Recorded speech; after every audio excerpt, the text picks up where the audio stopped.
Test. Good morning.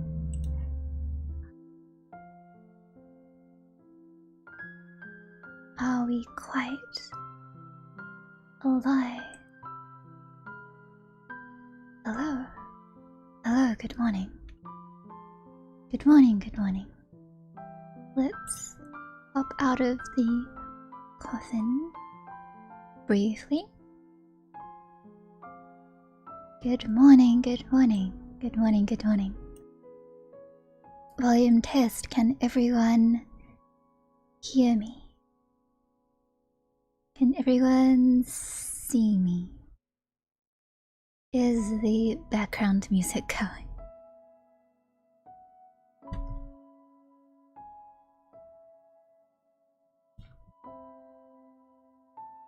Good morning. I wave. Good morning, lovely Agent K. Welcome to the garden where I am doing my utility bill. Pardon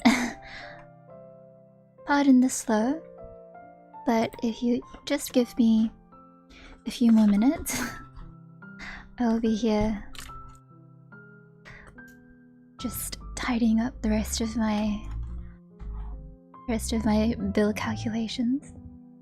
In the meantime, please make yourself at home.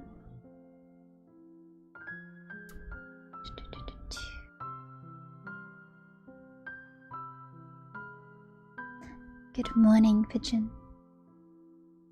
Thank you. You are also very lovely. Wave, hello. The stream has started, but I am just here doing a couple of other things. Just a moment.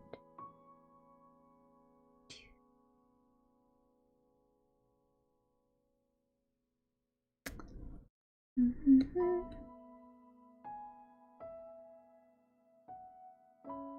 are you all doing today?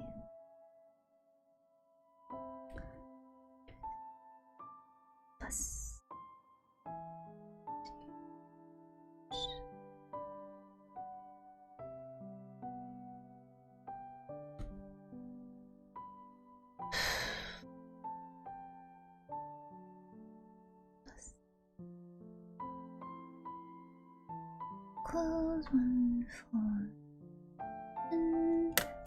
Good morning, G. It's pretty early for you. You should be up. 147.2 kilowatts.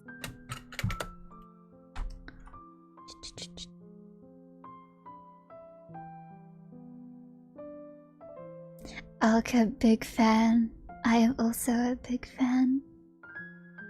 Hi, welcome. Good morning, Mochi. Lovely. Times 0.213 plus 0.43 times tax equals. Oh, you. They're just doing a little bit of casual corpse gaming today, methinks. Did you? I see. That's good. Glad you slept. Wave, good morning. Hello. I wave again. Divided by equals 80.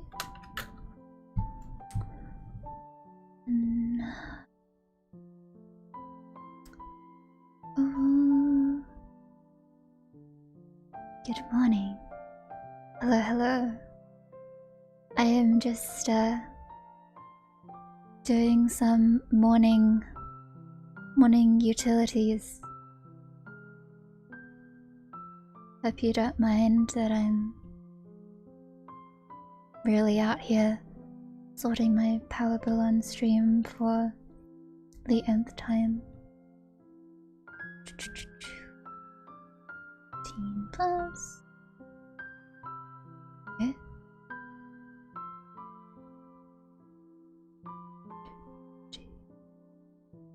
Plus.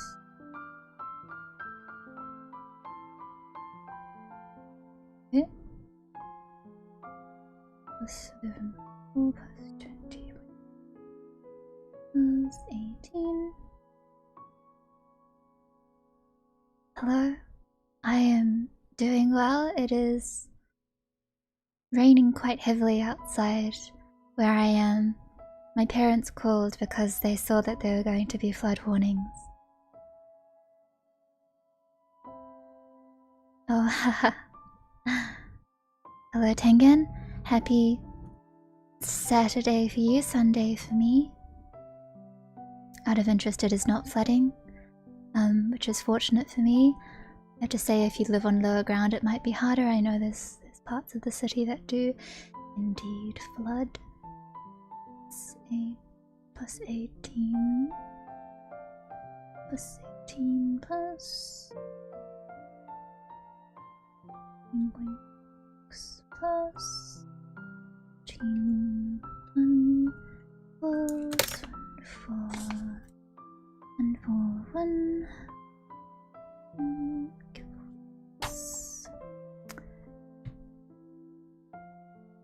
times 0.2.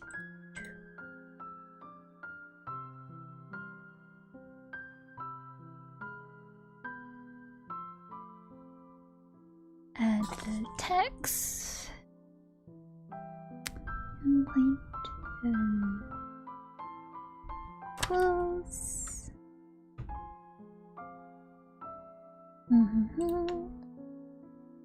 By 4 in each.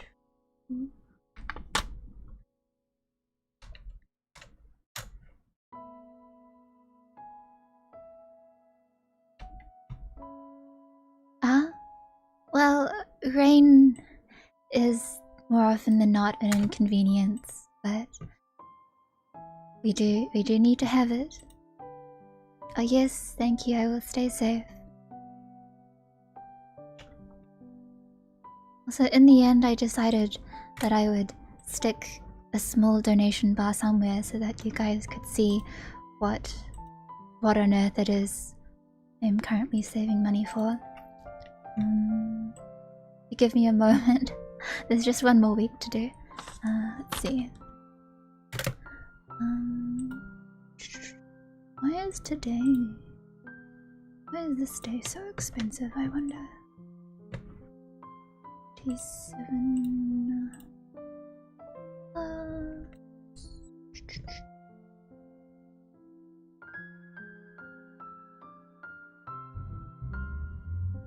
Dorime hands? Well, I mean, if you guys would like to veto the Dorime hands, you are more than welcome to. I think my friend would like me to start praying again. I'm not sure why. Mayhaps she thinks I'll be playing more horror games or something.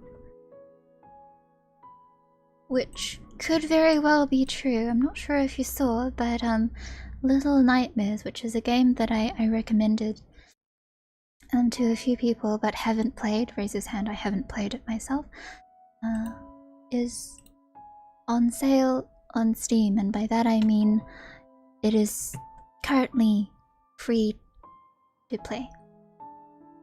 So if you haven't given it a go, mayhaps now is the chance to do so. Wow, this is a really expensive week. Everyone really went hard with the power. But it is getting cold, so that makes sense.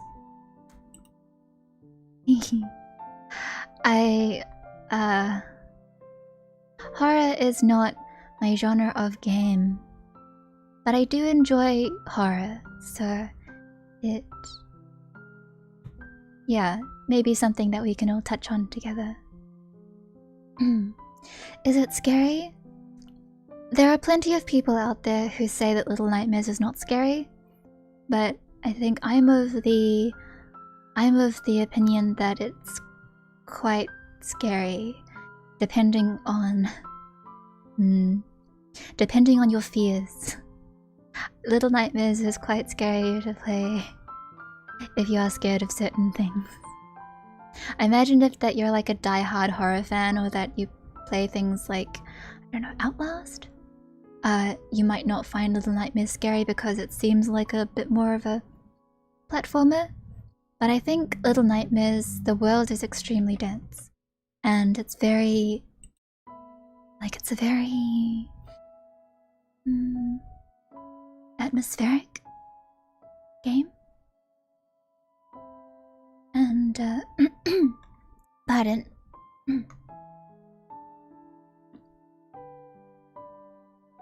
And I think it really has a capability of tapping into some of the fears that we might have had as children, particularly.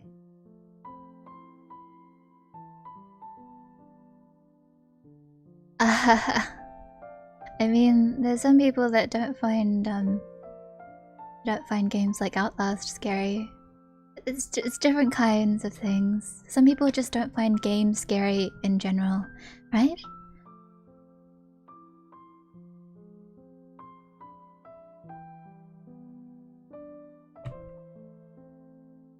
I say this because I have a good imagination.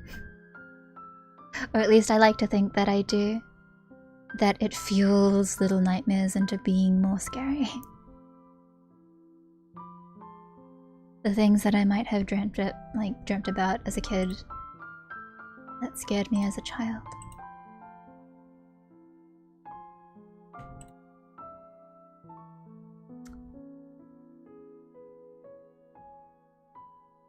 Yeah? Oh, plus tax.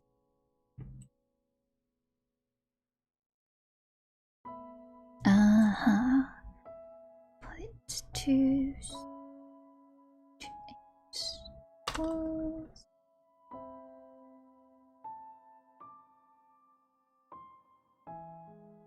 0.33. Okay. There we go. I mean, if you don't find Little Nightmares scary, but you can still enjoy it, then good for you. I certainly find a lot of things scary because I am a coward.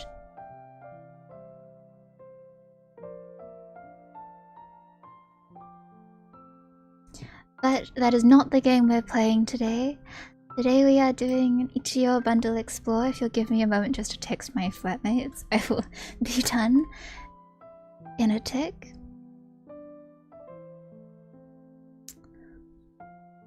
There we go. And the game that I decided we would try to explore today is very death focused. I linked it in the description, but it's called A Mortician's Tale.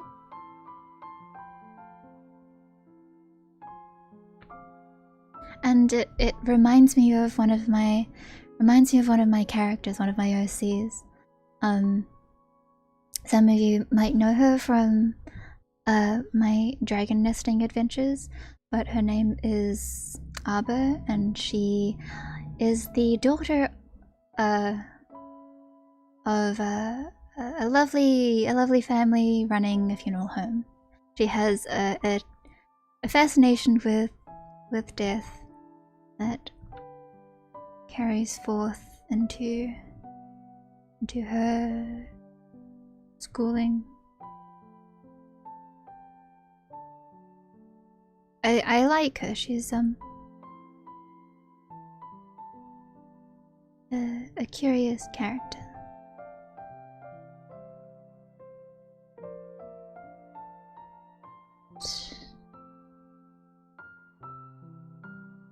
A month? No, I can't say that it's suitable for me. But the game reminds me of her.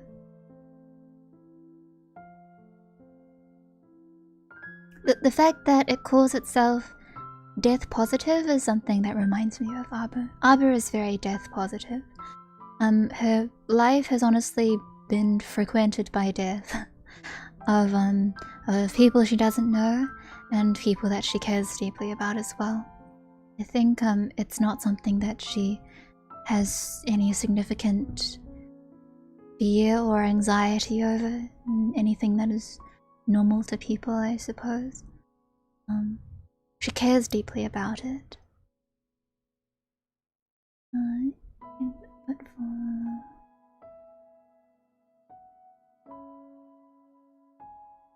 me,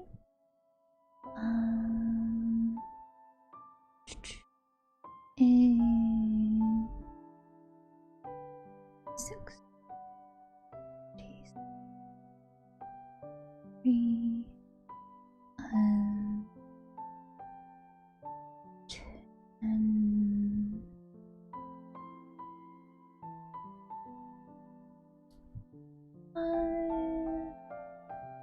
May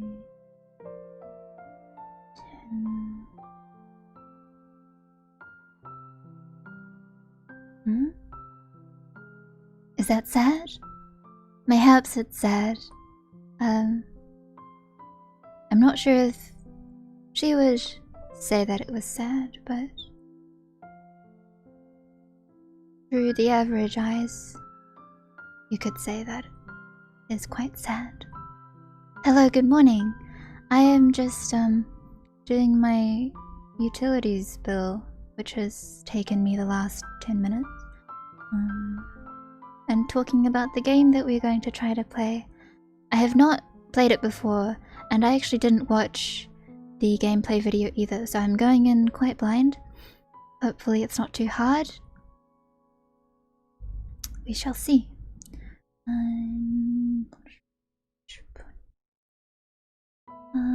Plus 5.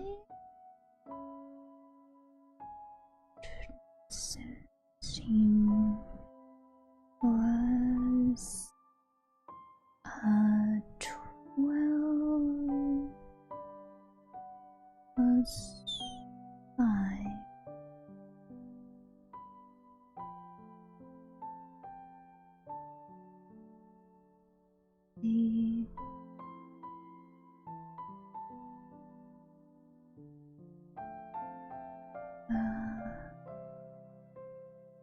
Next.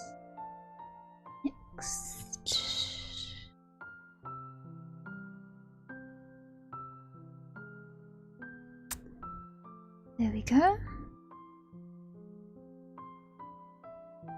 Okay. That is done. We are finished doing menial house things. Alrighty.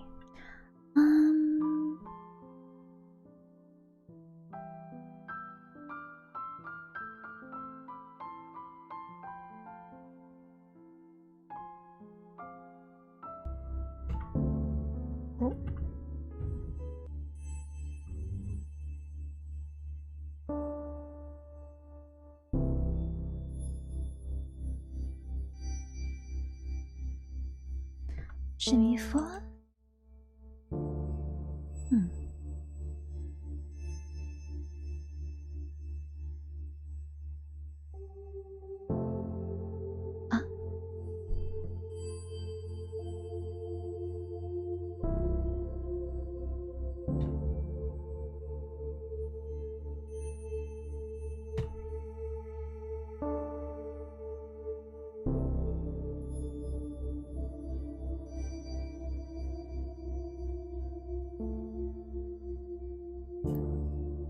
Well, I can always bring back the coffin, although I am trying to figure out how to... I'm trying to figure out how to move something in OBS and it is not shifting. Oh, why? Why? Oh, that's why.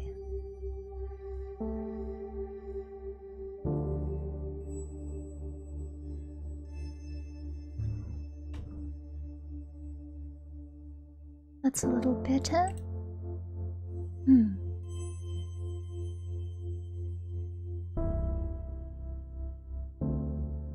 I actually had this playing earlier while I was doing other things because it's so relaxing. Just listening to the theme music. So, the website describes this game as A Mortician's Tale is a story-driven, death-positive video game where you play as a mortician tasked with running a funeral home. Take on the role of recent funeral direction graduate Charlie as she learns the ropes of the business and industry. Prepare the bodies of the deceased via embalming or cremation, attend their funerals, and listen to their loved ones' stories, and interact with Charlie's co-workers, clients, and bosses. A Mortician's Tale is an informative, honest, and sometimes humorous look at the current state of and the future of the Western death industry.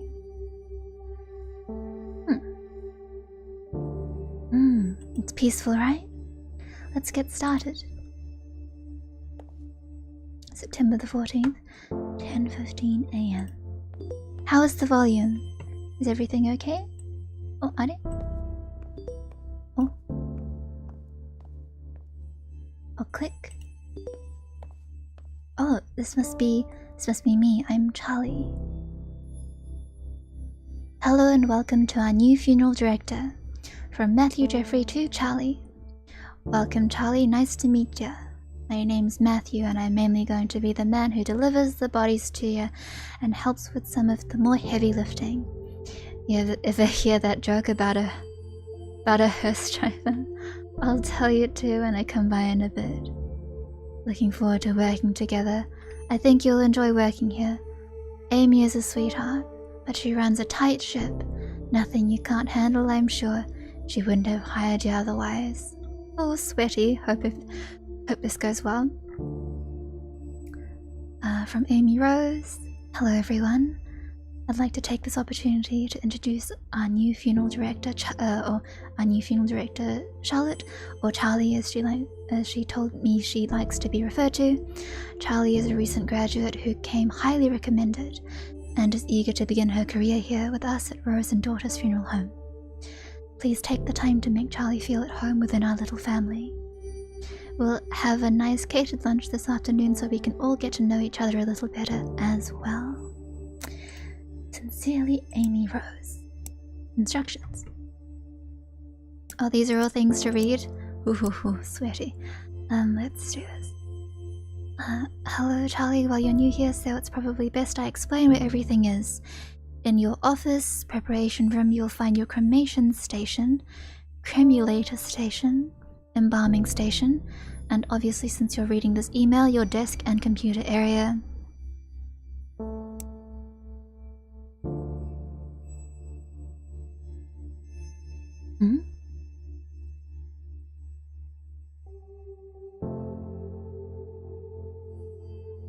Now that we are business professionals. My friend? Is this my friend? As I said, you are now a very serious professional. My museum gig is amazing. I can't believe someone paid me to move to London.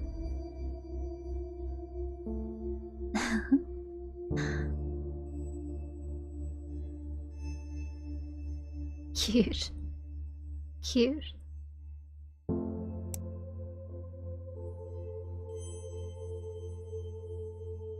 Tips for good etiquette at a funeral.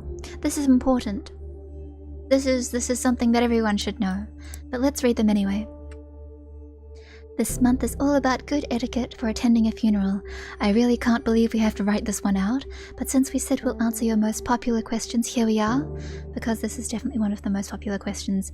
Funerals are a hard time and we understand that, but here are some quick and easy rules to remember for being respectful at a funeral. Generally, following the guidelines of don't be a jerk should work. 1. Don't be on your cell phone. We understand you're busy, but this is a time.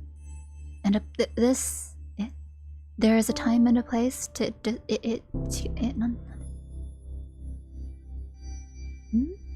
a time and place to disengage. If you have to be on your cell phone, don't do so inside the funeral home. 2. Don't be loud and obnoxious. You can share happy stories, but other people are also grieving and working through their own healing process. Being quiet gives other people space they might need. 3. Don't get drunk. Just remember to be respectful with grieving family and friends. Happily reminisce. Sometimes remembering happy moments and positive experiences with the deceased can be a productive part of the healing process. 5. Give condolences. It's not easy knowing what to say to someone, but even a simple, "I'm thinking of you," can go a long way. 6. Dress appropriately. Yes. Where's number 7? Give a gift or sign the registration book. Be kind and be helpful. True.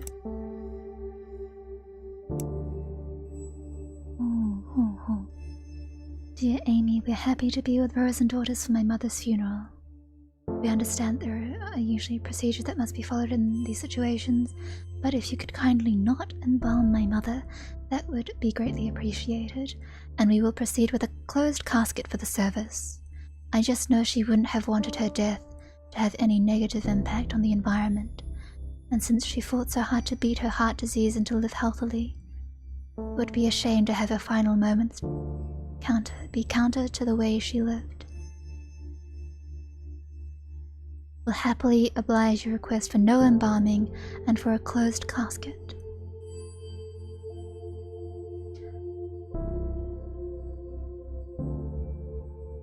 Your first body is Mrs. Garcia, an elderly woman who died suddenly of a heart attack.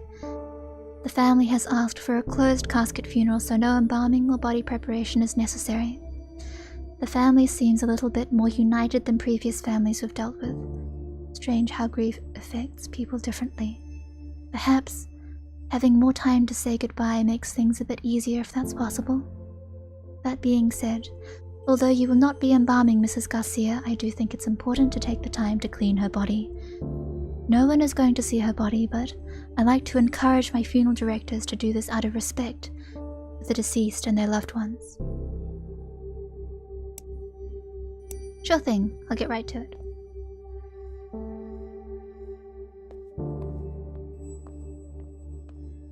Okie doke. Are? Yeah.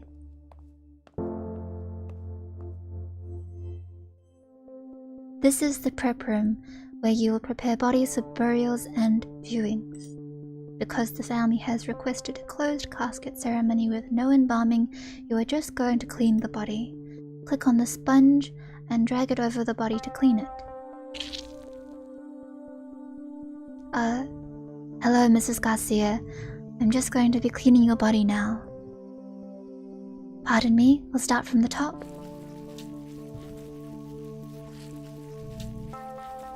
There we go. Nice and clean.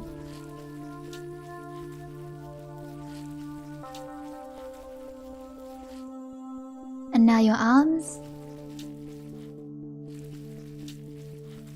Pardon me, I'm going to also clean your front. That's it, you're done. Mrs. Garcia will be sent to Mike, who will take care of dressing and putting her in the casket. Thanks, Mrs. Garcia. It's time to go to Mrs. Garcia's funeral. You are responsible for taking care of the deceased body, but it is also important to pay your respects to their loved ones. Alright, Mrs. Garcia, we'll see you then. Follow the arrow to head to the funeral parlor.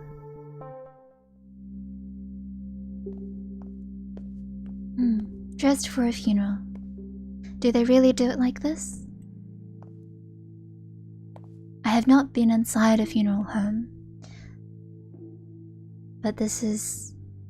I think this is a very accurate representation of what it would be like to, you know, work with the deceased and then also work alongside their loved ones.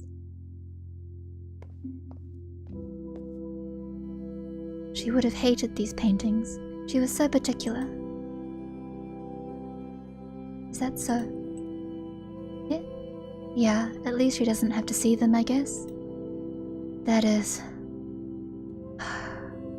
yeah, I guess.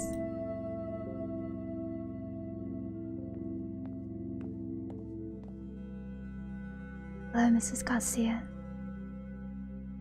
I came to say farewell with you and your family. We usually don't small talk a lot at these things.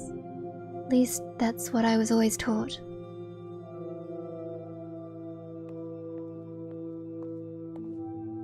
I hate wearing pantyhose, my legs are so itchy, but it's always so cold in these funeral homes.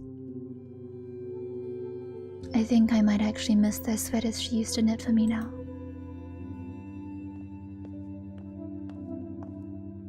Mommy, I'm hungry. Where can we go?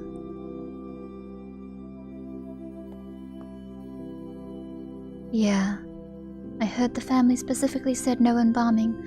I thought it was mandatory, like required by law, but I guess not. Embalming weirds me out. Do those chemicals leach to the ground?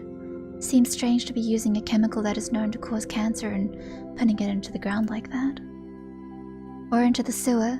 That's what they must do with the leftover formaldehyde, right? Just pour it down the drain?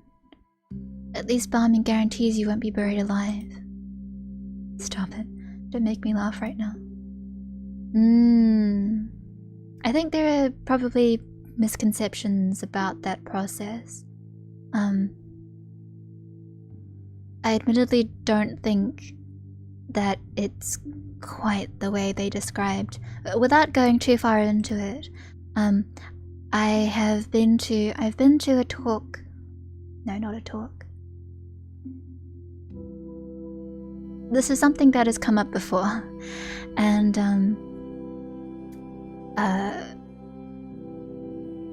funeral directors and people who work in this. How do I say this? So I'm trying not to give too much away.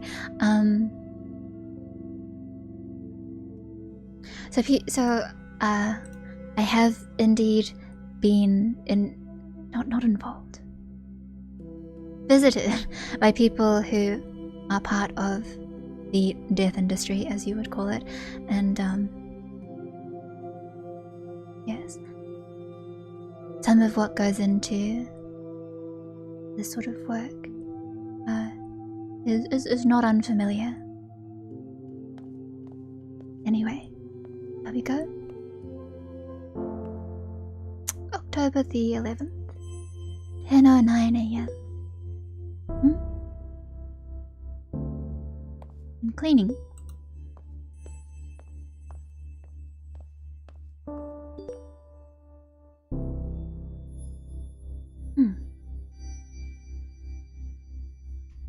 From Jennifer Valentine. Oh.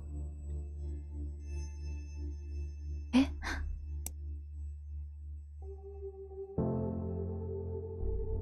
My friend.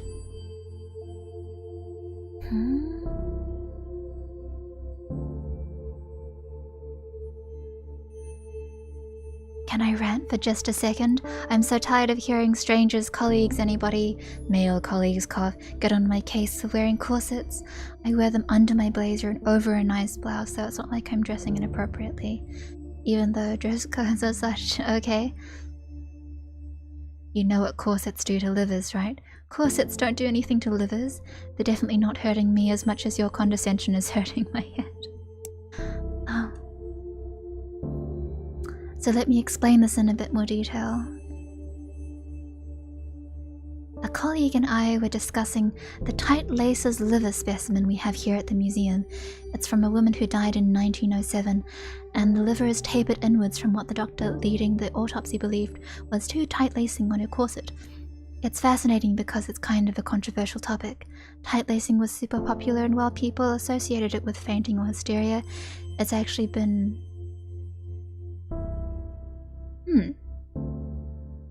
Interesting. I'm sorry, Jen. That must be difficult to deal with. What's my next job? Here are the instructions for your next body. Your next job is a man named Mr. Dovell. Oh, an elderly man died of old age. Nothing fancy, just a standard funeral with embalming. You can reach out to his daughter, Lizzie Dovell, if you have any questions. She's handling her father's passing as well as can be expected. P.S. Charlie dear, please remember to wear proper embalming gear. Formaldehyde is extremely dangerous. I know I don't need to tell you, but my maternal instincts are hard to ignore.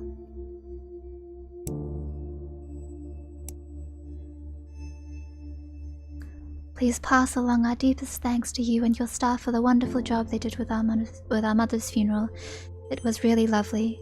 Our family so rarely gets together. It was nice seeing everyone come out for such a beautiful service.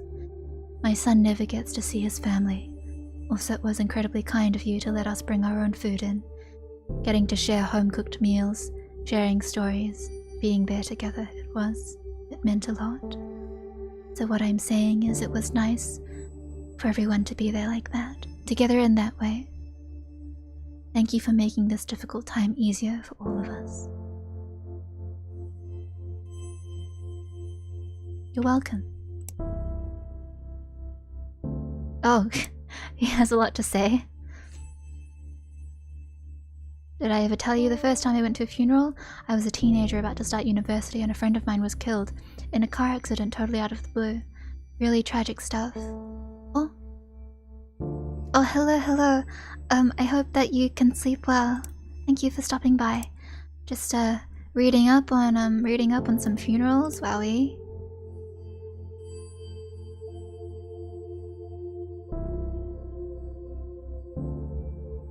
I guess we'll be doing each of these at some point.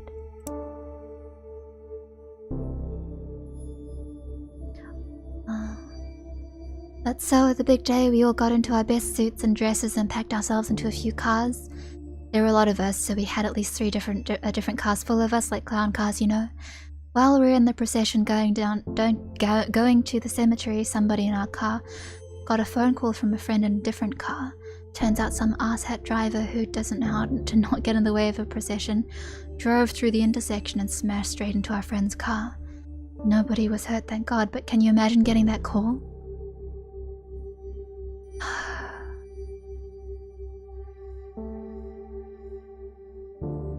There's no moral, no point to that story, I guess.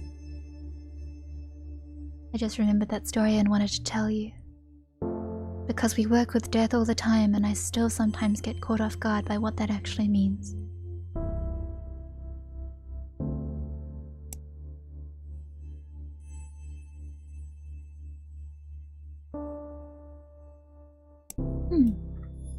What to wear when you're attending a funeral from a different culture? We all know everyone wants to be respectful at funerals. Don't talk too loudly, be kind, smile, and refrain from making inappropriate jokes, at least around the grieving family. And a big part of that is knowing what to wear. Roman Catholic funerals tend to lean more to the formal, black attire rule, and it works with us. And it works for us. Did you know that this goes back to the days of the Roman Empire where people would wear black as a symbol for mourning? Black isn't universally the symbol for mourning though. And if you're attending a funeral that is from a culture that is not your own, it's important to understand this.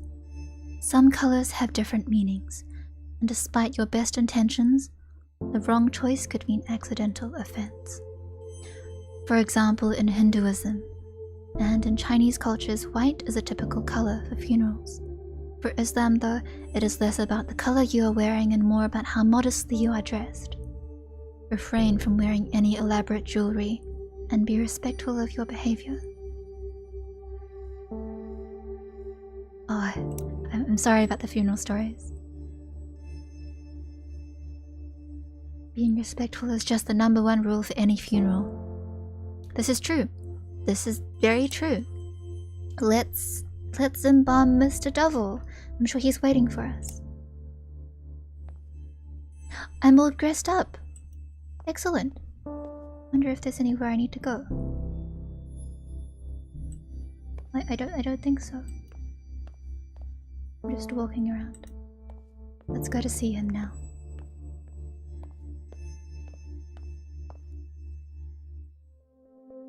Traditional burials typically require embalming, which preserves the body and prevents it from decomposing as quickly. Unless the family requests otherwise, all traditional burials will use embalming. Let's start by cleaning the body. Click on the sponge and drag it over the body to clean it. Hello, Mr. Devil. I'm Charlie and I'll be looking after you today. Just going to give you a bit of a clean. We'll start from the top. Just cleaning your head now.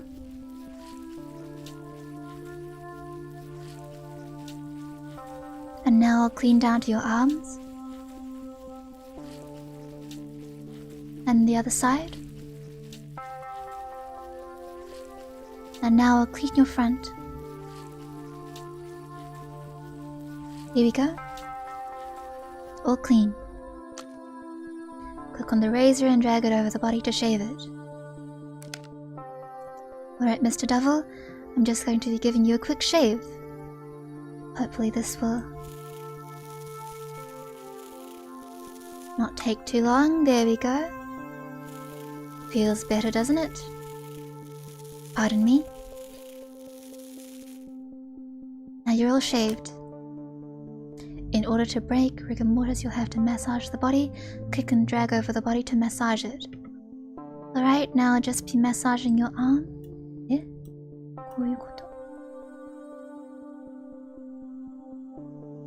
Just down your arm here. And now we'll also be massaging down your front.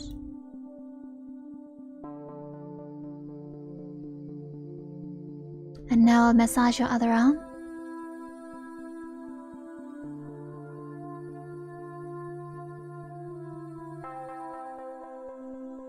Click and drag an eye cap into each eye socket to give it shape.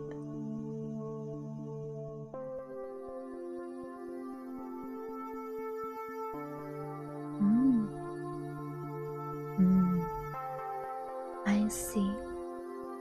Excuse me, Mr. Devil. I'm just going to be putting these eye caps on.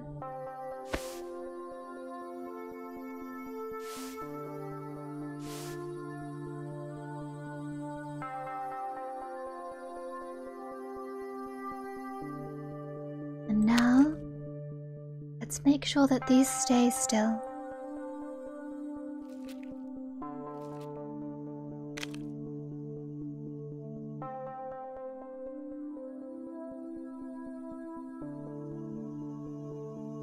Alright, I'm just going to be putting these into your mouth now.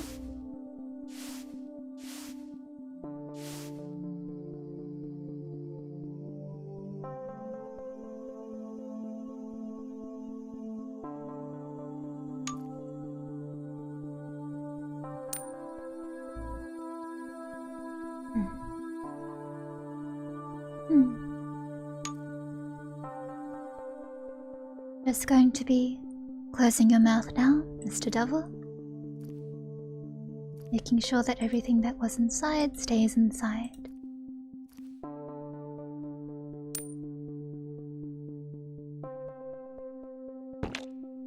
And now, let's add lotion.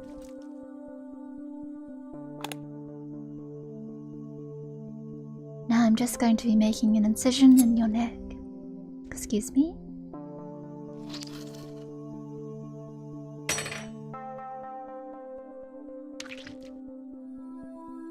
Here we go.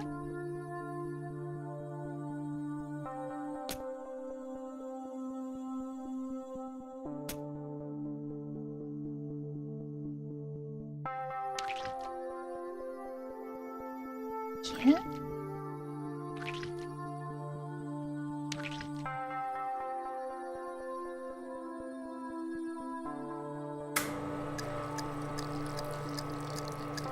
Alright, Mr. Devil, just to make sure everything's moving around, I'm just going to be massaging again. And again at your front. And again here. And this way. And this way.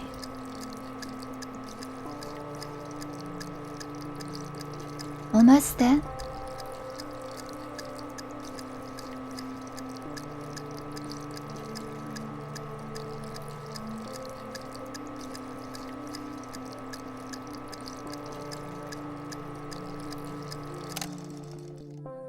Excellent.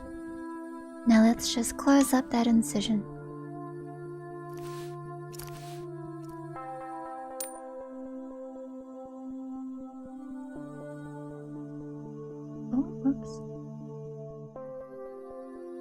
Now we're just going to drain the rest of you.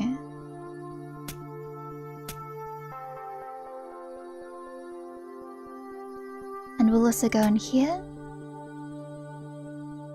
Excuse me. There we are.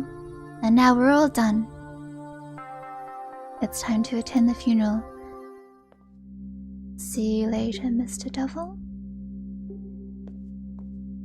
I'm all dressed. Let's go.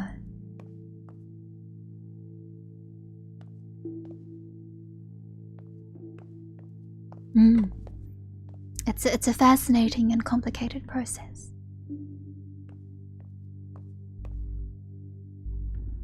Hello, Mr. Devil. Farewell.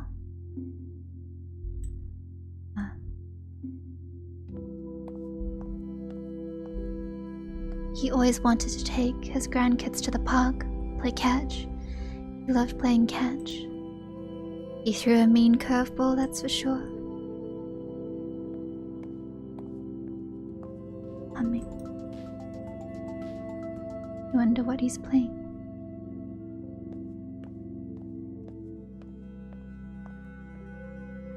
So strange not seeing most people wearing white.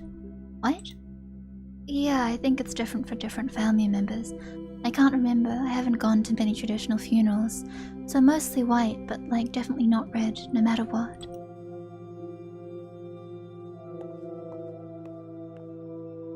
Came out of nowhere, I mean, it always sort of does, doesn't it? Yeah, one minute you're laughing, having fun, and then the next, poof, that person is gone. Just like, gone. Yeah, it's weird to think about for too long. like staring at the sun. I start to feel all fuzzy when I think about it. So weird.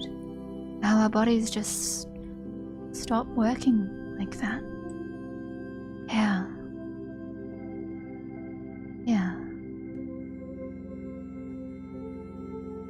Rest in peace, Mr. Devil.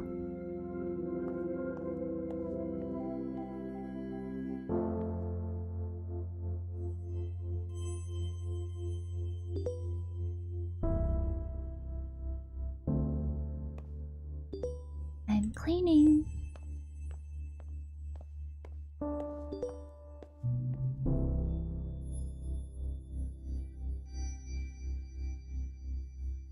Today's funeral is for a woman who died from breast cancer. Nothing fancy, just a standard cremation.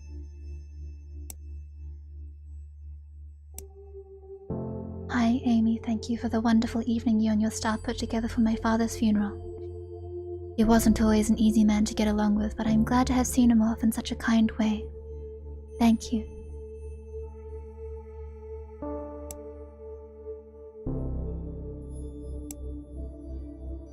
Okay, what's going on now, Jen? There's a dating site specifically for people working in the death industry? You haven't mentioned anybody new since the breakup of 2014. Oh goodness. But you're always saying how tired you get of people being scared to ask about your day.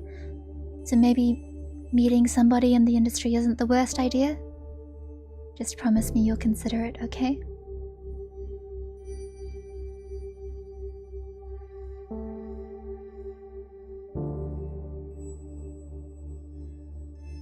I know you look like a babe with pale skin and witchy gothy aesthetics. I'm super hot right now. But vitamin D is still a good thing.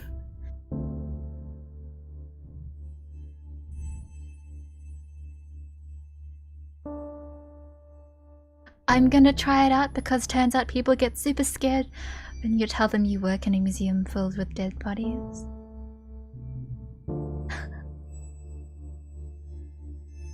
I've been spoiled by having a best friend who is as much of a weirdo as I am. If you sign up for the Dead Meat, isn't that the best name for a death industry dating website? Tinder rules apply. You have to like me if you come across my profile or whatever. I'm not sure how it works just yet though. I'll think about it. Thanks, Jen.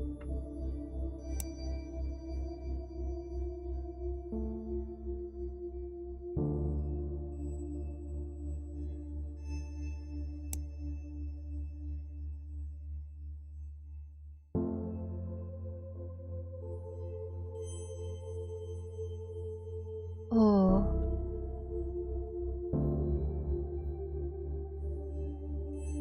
What's going on?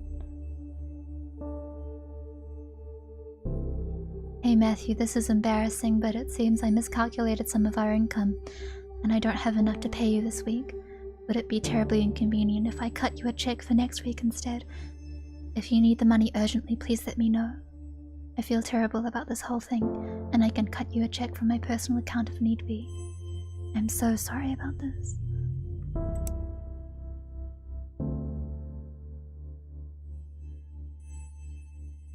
Oh.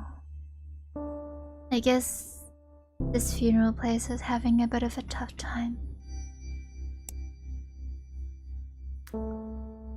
If you've been a long-time subscriber to our emails or follow us on social media, you've no doubt heard about the misgendering that transgender people are at times subjected to during their funerals.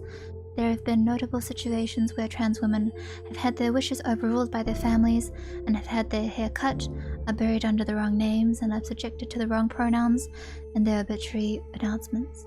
We care a lot about this because we believe in treating every person with the same level of compassion, respect, and care.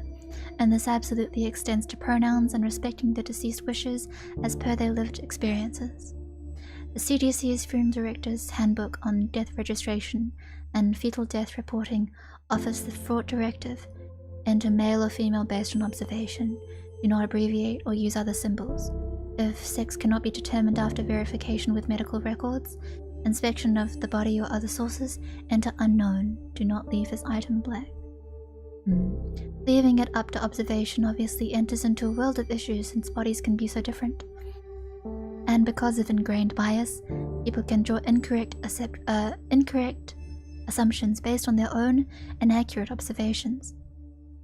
California has passed what is known as the Respect After Death Act, which states that the death certificate must reflect the deceased's gender identity as they lived it.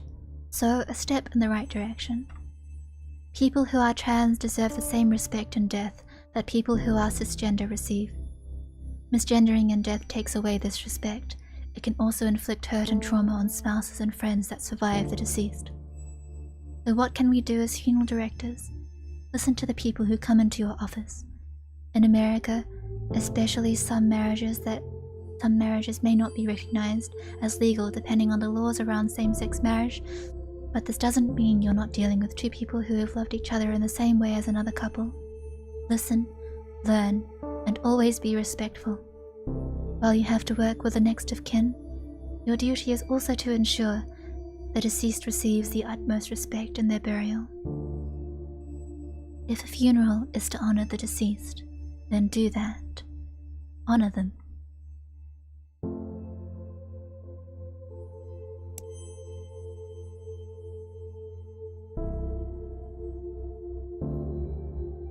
I'll withhold comment for now, but let's get to work. Let's think about that as we work. Standard cremation. Okay, I'm on it.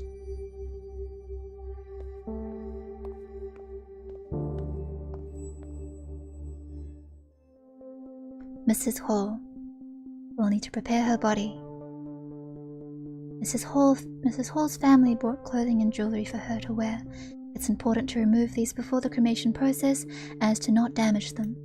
Let's start by removing Mrs. Hall's necklace. Click and drag the necklace and place it on the purple tray. You'll place the necklace in the urn with Mrs. Hall's remains later. Hello, Mrs. Hall. I'm Charlie. I'll be with you today. I'm just going to be taking your necklace off before we put you in for cremation. Pardon me? We need to be able to identify Mrs. Hall's remains after she's been cremated. Click and drag the round identification tag and place it in the coffin. Just putting this tag in with you? Great. Mrs. Hall is all set to be cremated now.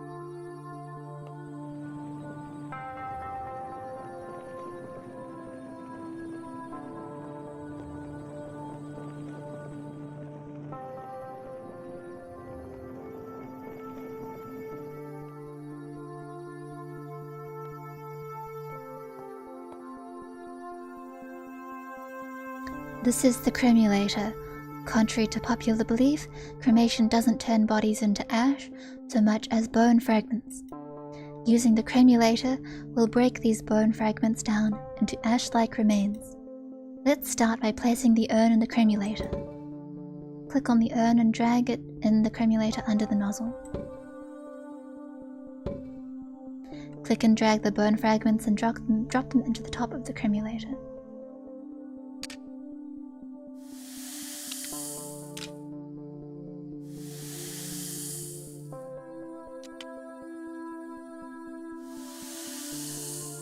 Now that all the bones have been processed, click and drag the urn back onto the counter. Make sure to put Mrs. Hall's necklace back into the urn. Click on the necklace and drag it into the urn. Here's your necklace. Don't forget the tag. Click on the round identification tag and drag it to the urn. Click on the urn slit and drag it on top of the urn. All done. Alright, I'm ready for the funeral. Let's go say farewell to Mrs. Hall.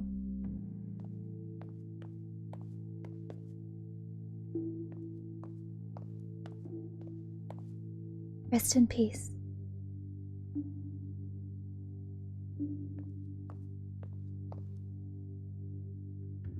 She would have hated this music. She never wanted her funeral to be sad. She would have wanted us smiling. She said so.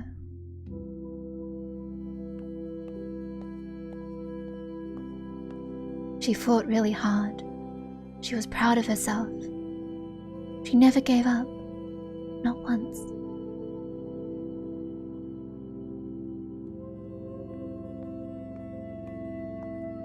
I'm glad she was cremated and not in an open casket or something. Seeing her like that, I don't know if I could have. At least we all got to say goodbye. She would have liked that. Welcome, y'all. We are at a funeral. Let's pay our respects. This is nice in a weird way. She'd like that we're all here talking. She always tried to keep the family together. The food is delicious. I know that's weird, but these crab cakes are perfect. I'm glad you're enjoying the food. Thank you, Mrs. Hall. Let's leave.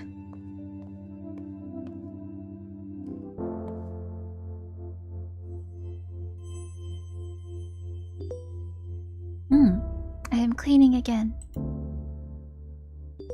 What's going on in the news? Oh. News about the future of Rose and Daughter's funeral home.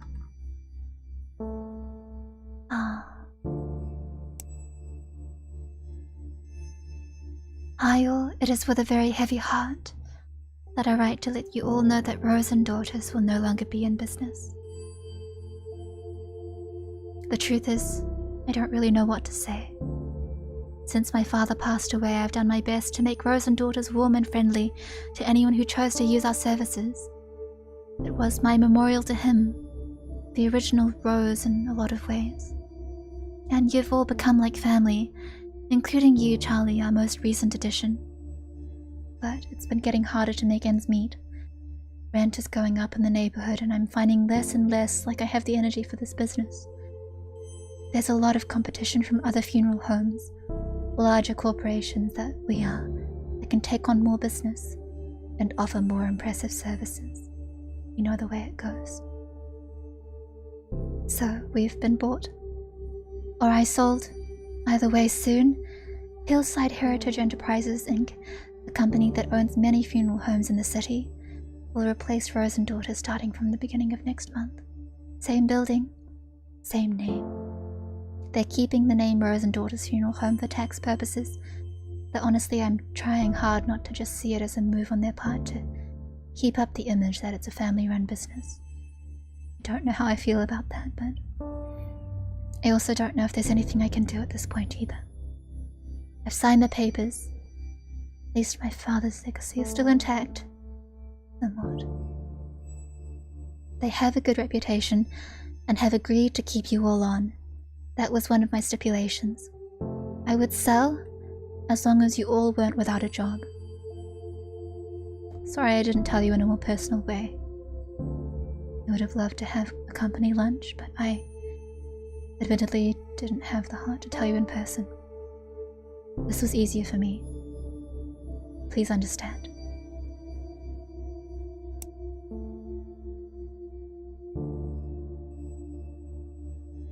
Hi Amy, I am so eternally grateful that you were able to accommodate our requests for my sister's funeral.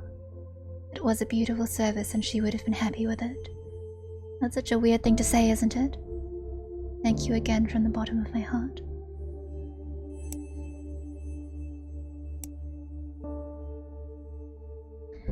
Hi Amy. Just please cremate my father. He has a pacemaker too. The doctor told me that it would need to be removed. Okay, we'll remove the pacemaker before cremating.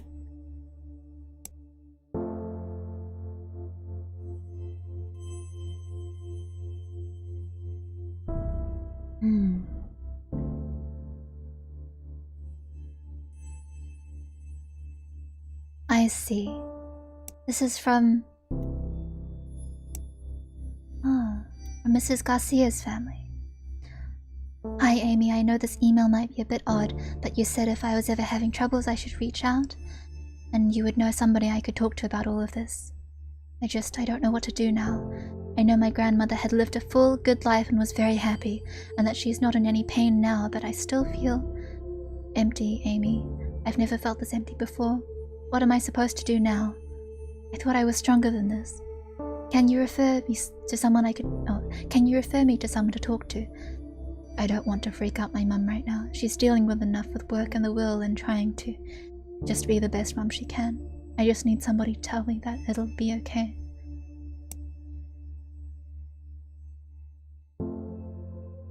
I thought I would forward this to you. In situations like this, we typically connect people like Ryan with a grief counselor or other professionals who can really help him.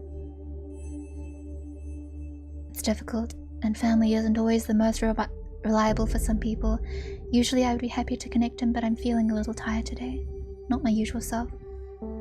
And it would be good for you to start building these kinds of relationships on your own. You're a treasure, Charlie. These are all very real topics. Oh, hello, Jen.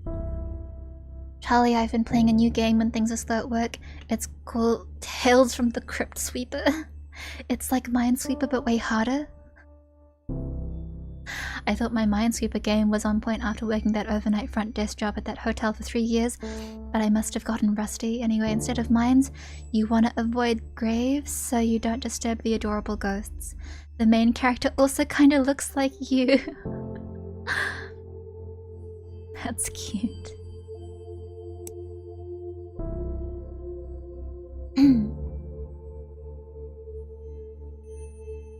Keep on protecting Earth with green burials. You've lived your life mindful of the environment, doing your part to reduce pollution and generally help out where you can, so why not continue doing that even in death? At least that's the thinking for a lot of people who are turning to green or natural burials. Natural cemeteries are becoming more popular, and are focused on a few rules. Mainly it's that bodies aren't allowed to be embalmed with chemicals that can damage the environment, and bodies must be buried in a biodegradable shroud or casket. Not only is this better for the environment, it is also cheaper. At Union Cemetery in Ontario, Canada, a natural burial is just over $1,000. So better for the people, the environment, just maybe not so good for big business. Let's not forget, people, this is still a business after all. But really, why go green? Green burials help preserve natural resources, work to restore carbon emissions, protect the health of those preparing bodies, and restore, preserve natural habitats. Embalming fluids tend to contain formaldehyde, and funeral directors report a higher incidence of leukemia. Going green and not using toxic chemicals for embalming helps protect funeral directors while at the same time lessening the impact we have on the environment after we're gone. We here at Funerals Monthly think green burials are pretty cool. What do you think? Reply and let us know. What do you think, guys? Are green burials pretty cool? Let's go say hello to Mr. Reyes, it seems, and look after his pacemaker. Oh shoot! Wait, I didn't check out the game. Tales from the Crypt. Eh? Eh? Eh? Eh? Minesweeper? I don't even know how to play Minesweeper. Oh darn. Oh dang. Guys. What? Yeah, but. Ghost. Cute. Cute, I like it. Cute, I like it. Alright, let's do our jobs.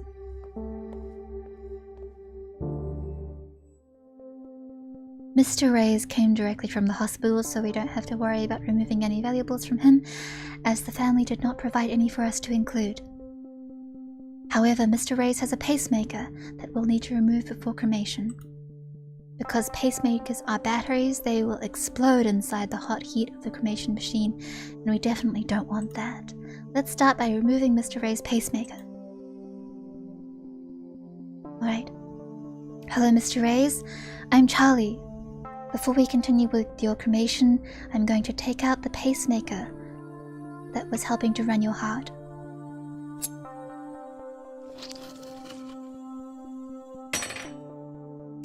Just going to use a pair of forceps to take it out.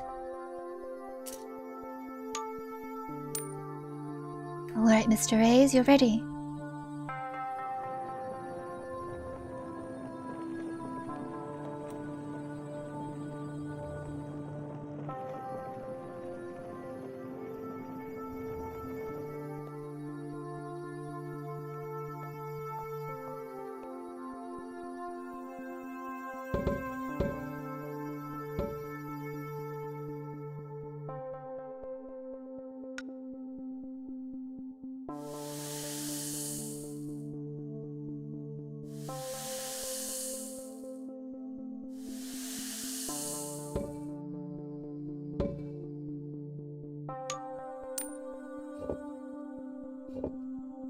go. Amy will take the urn to the funeral parlor and present it alongside some flowers. Alright, it's time to attend Mr. Ray's funeral. Let's go.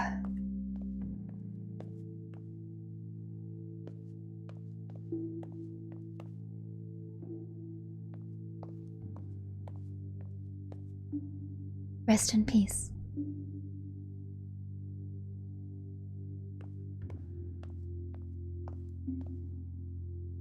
I wonder if he ever liked me. He was nice to me, but I don't know. He never seemed like he really cared if I was there or not.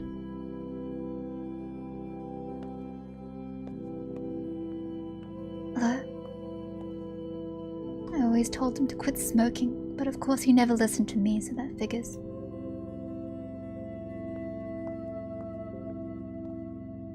What do you want to do after this? It's pretty nice out.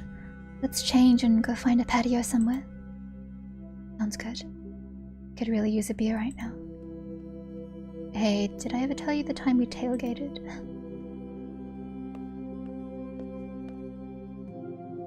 Did you ever end up clearing the air with your father? No. We talked a few times, but... no, not really. He sounded like a difficult man. He was stubborn. That's just it. Stubborn.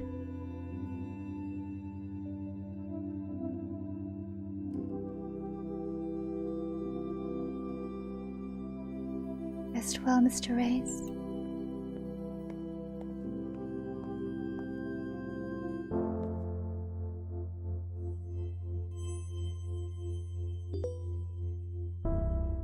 I'm cleaning. I'm doing more cleaning.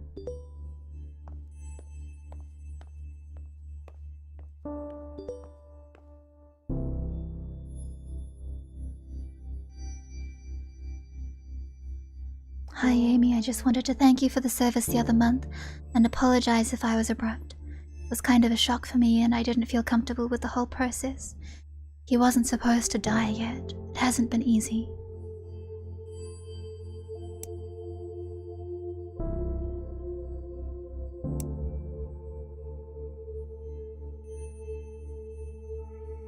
Good day, Miss Rose. Disregard our son's will as it concerns matters of his As it concerns matter of his burial, he was clearly not thinking right and didn't know what he really wanted. Proceed with an open casket funeral.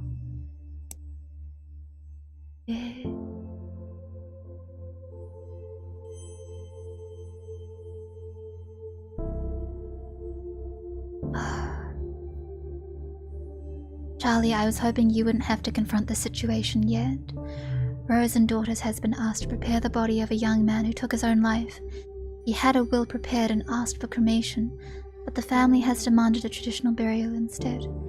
Unfortunately, he didn't make anyone his power of attorney, or didn't have any witnesses sign his living will, or his advance directive regarding these wishes, so his family is legally in the right to do whatever they want with his body. It's unfortunate, but we have to do as his family wishes. Matthew has graciously offered to take this on if you are uncomfortable with the subject. Instead, we have a second body you can prepare for a funeral we're hosting later in the afternoon. This is difficult.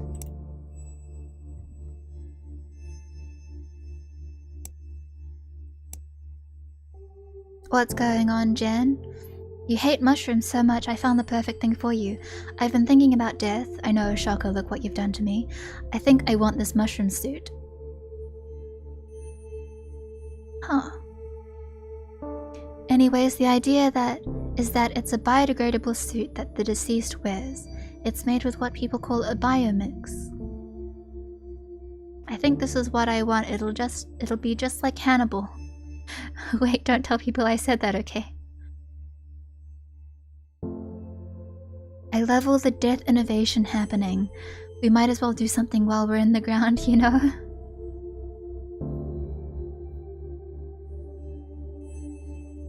Mushroom suit.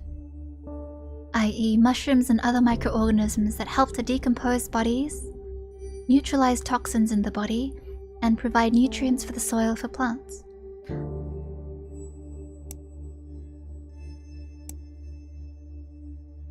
Things to avoid saying at a funeral. Welcome back. Now we rarely do listicles here, but for this month's newsletter, we know figuring out the right thing to say to a grieving friend can be extremely difficult, and since that's such a personal issue, it's hard to give specific advice. Some things will be more comforting to other people. Top 5 things to not say at a funeral. At least they're no longer suffering. At least they're no longer suffering. This is a hard one. Even if this is true, nobody wants to hear this. It's probably not your place to dictate. Who wants to be told that the death of somebody they love is for the best? Like I said, even if it's true, don't be that jerk and just don't say it.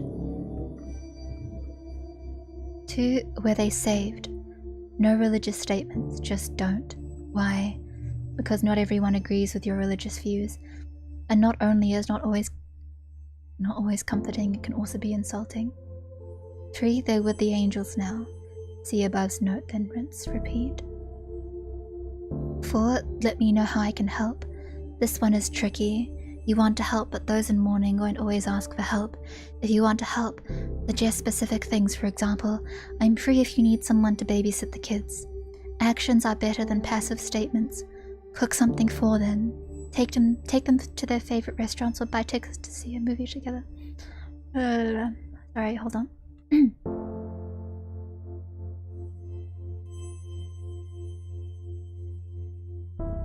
Mouth is so heavy. It is. 5. I know how you feel. Even if you think you do, everyone grieves differently. Don't focus this on yourself. Empathy doesn't involve having to commiserate. Sometimes people will want to hear your experiences, but don't assume they will. Ask first. Of all these things, I think the most important one is number 5. But, these are all very difficult. These are all really difficult. Don't say stuff for the sake of saying stuff. Just say I'm sorry if you don't know what else to say. I guess the question is now, are we comfortable with going against the wishes of this youth who committed suicide? He wanted to be cremated, but that's not what his family wants.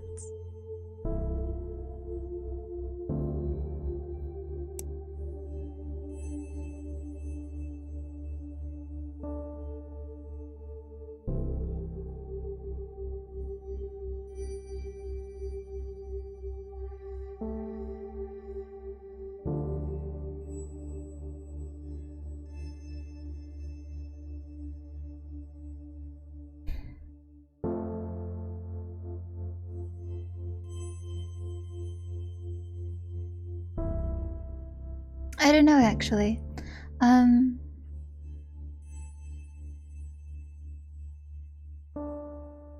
If it was me in this situation, it was me myself in this situation, and this was my job, I would probably...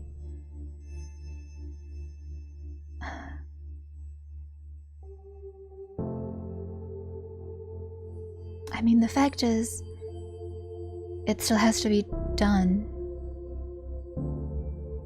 Whether or not I'm comfortable with this job, if I don't do it, Matthew will do it. And so, his wishes cannot be granted in this situation anyway. Even though I think that it's very sad and very unfortunate that the dead's wishes cannot be respected in the way that he wants.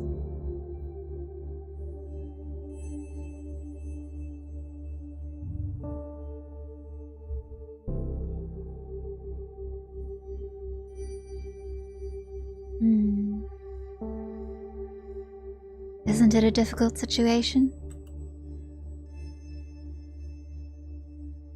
I think part of what makes this so hard is that the situation feels very real. You're working in a funeral home, and I mean, the funeral home has run into difficulties recently. There is much to consider. If only it could just be about my own comfort in the situation. And it's very fortunate that I have a boss who is nice enough to care about whether or not I'm comfortable in the situation. You know? Amy is a good person for wanting to know in the first place. My superior Matthew will step in if I can't do it. I can do it. I can do this job. Should I do this job? Doesn't really feel like the answer is yes. But since it's me, since it's Bun, and since this is the family's wishes, and those are also important,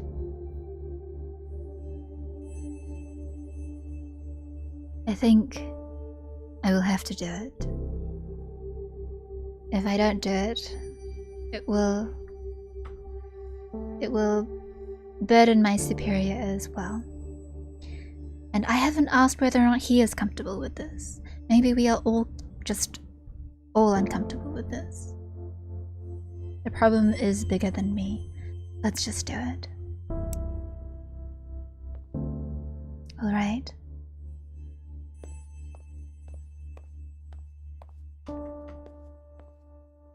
Do it. The deceased family has asked for an open casket funeral. I don't even know his name. I didn't get told his name.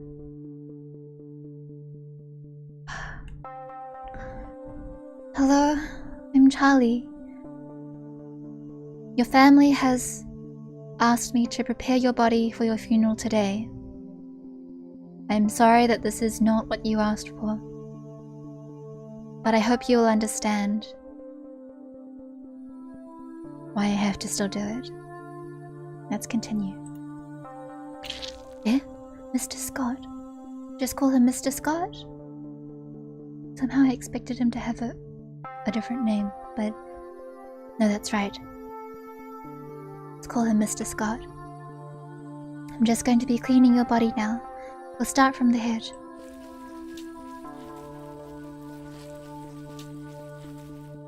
Now we'll clean down to your arms. Now we'll clean your front.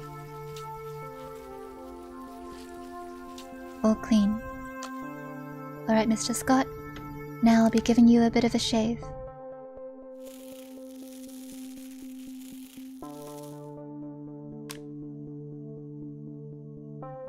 Just going to be giving you a bit of a massage now. And now down the front. And now your other arm. And just to keep your eyes closed, we'll be putting these in.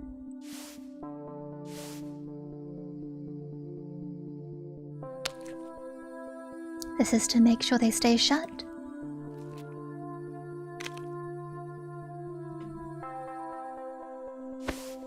This will be to prevent your mouth from sagging. And we'll just need to keep your mouth closed. Excuse me?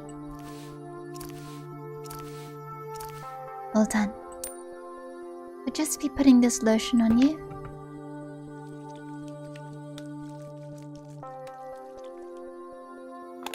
Alright. Now there are some chemicals I've prepared that we'll need to put into you now. And to do that, I'm just going to make a small incision here at your neck.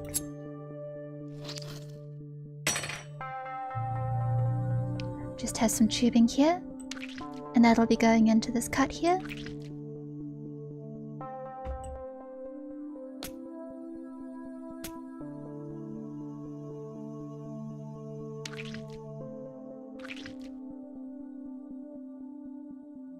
Now I'll just be starting it Here we go. And while this happens, I'm just going to massage your body just like before. And down your front.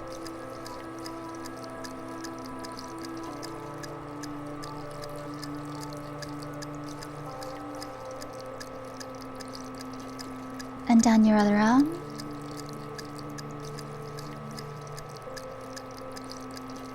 Almost done.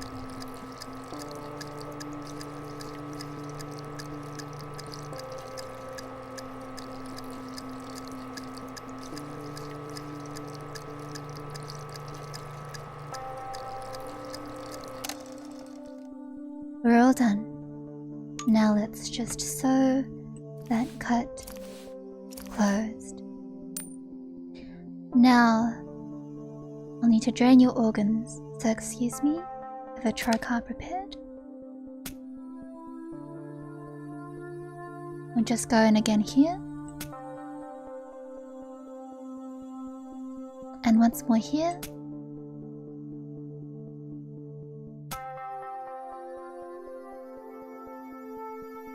Alright, Mr. Scott. We're all done.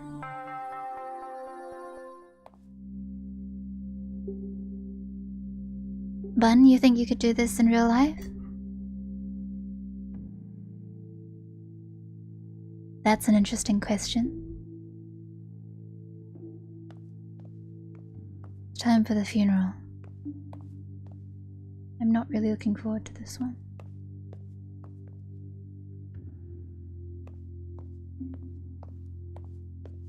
Rest in peace.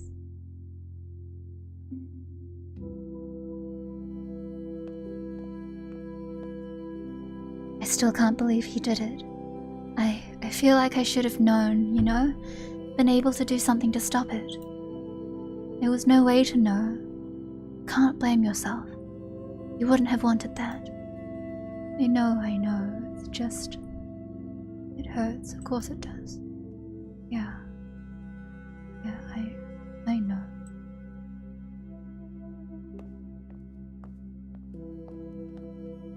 Why? Are you a corpse? Raising your hand to volunteer? I heard it wasn't going to be open casket. I'm surprised it's public. Usually funerals for these circumstances are more private.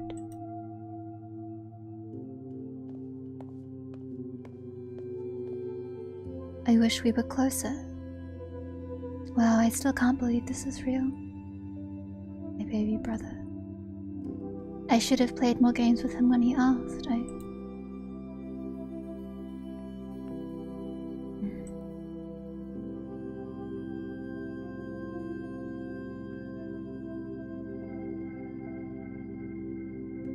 I'm sorry that this is not what you asked for.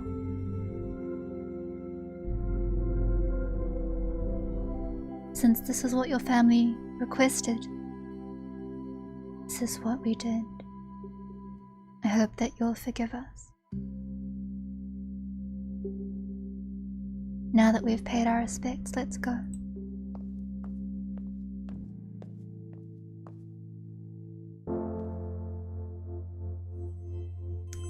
Don't throw your life away so quickly. Cleaning again. Go check our mail.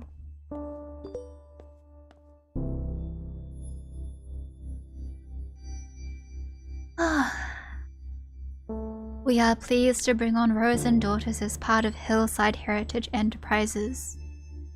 They will be another institution amongst hundreds of other properties owned across the country.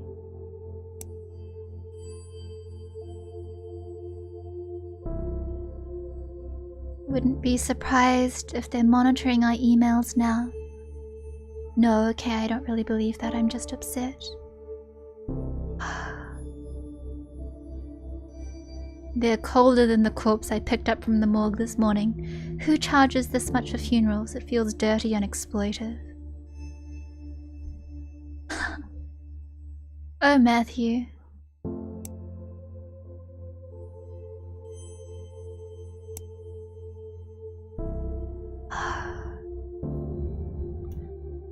Thank you, Mr. Grant, for agreeing to take care of Jocelyn's cremation. The bike accident was, well, it was more than I was expecting. I know she wanted to be cremated, and to be honest, I don't think I could bear seeing her like that after what happened. Charlotte, below are the details for our next client. Ensure you follow the requested specifications exactly. After you are done, I will review your work in order to properly evaluate you at the end of the month. Well, okay. You're invited to a death cafe. Come increase awareness of death with a view of helping people make the most of their finite lives. Cheery? Join us, have a tea and cake, and talk with others about our thoughts, fears, and illuminations on death. The founder of the Death Cafe movement, John Underwood, once said, when people talk about death and dying, it tends to illustrate their humanity.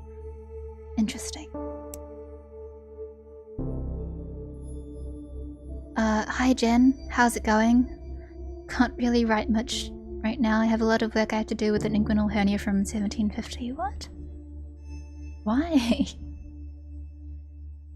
You can even see this bit of paper the surgeon put in after removing the hernia. Where did he put the paper? In where the hernia was? What is my life? What is that sentence I just typed? Oh really? They have a death cafe near where you are?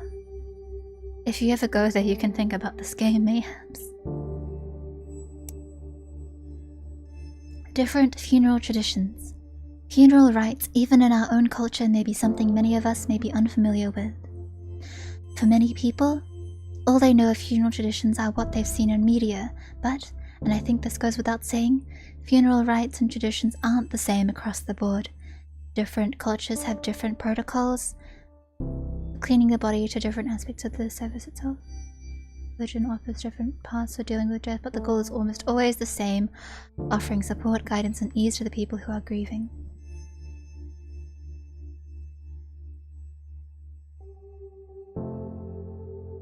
This is quite interesting.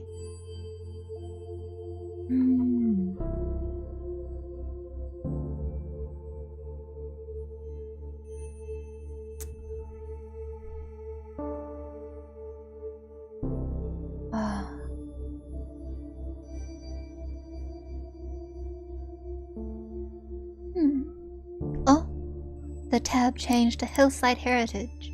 Eh? Oh.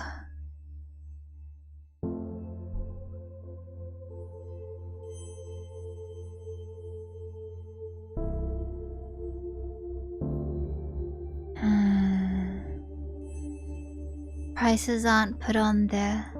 It seems they're quite steep. Very well, let's cremate our next person. Ho-hums. Ho-hums a bit. Prepare Miss Ionesco's body for cremation. Remove Miss Ionesco's watch and place it on the tray.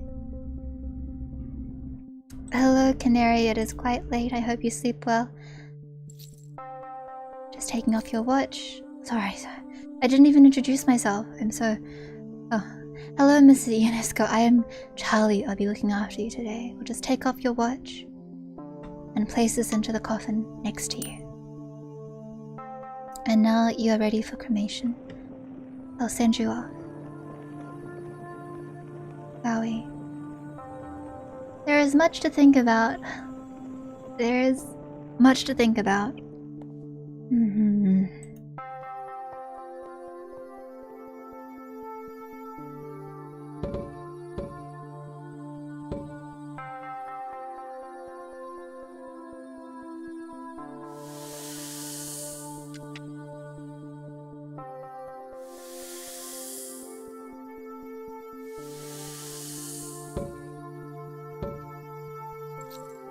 Here's your watch.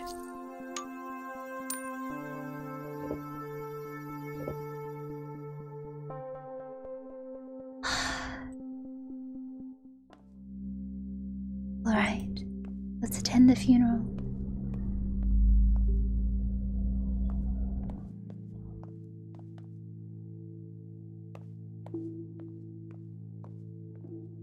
Rest in peace.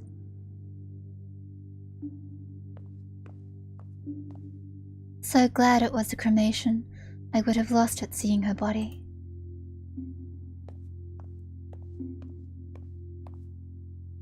She was always so careful, wore her helmet, signaled to use the bike lanes. Asshole drivers, they need to pay attention. Have you heard what's happening to the driver? No, I haven't wanted to ask Leah. This has been hard enough on them without asking about the legal ramifications of all this. Yeah, after all this, let's see what we can do to help them. Shouldn't deal with the death of their partner all by themselves.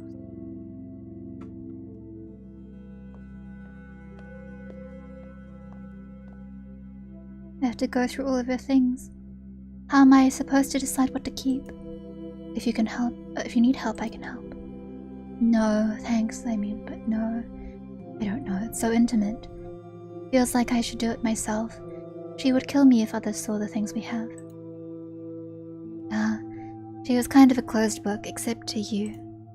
Yeah, she was special. I'm glad I'm here, but wow, I just need a glass of wine and to binge watch something right now. That's understandable. Should we do a vigil at the spot? Careless drivers, I swear to God. Do you think it is easier on the family if the body is cremated versus open casket? This is quite a personal question, but have you ever been to a funeral before?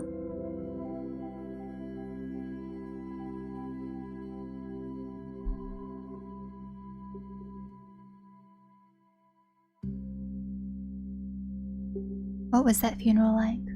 Was it a cremation? Was it open casket?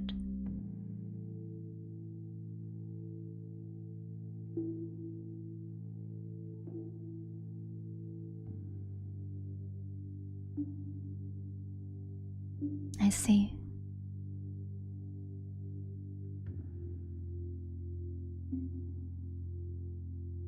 I have not been to an open casket funeral. But I have been to funerals.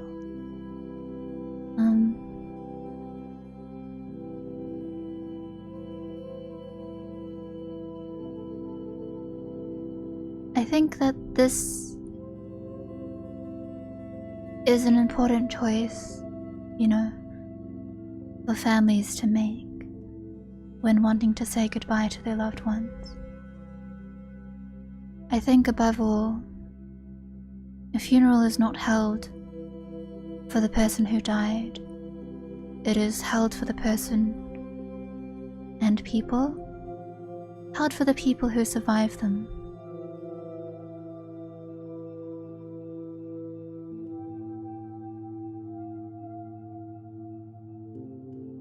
Whatever is meaningful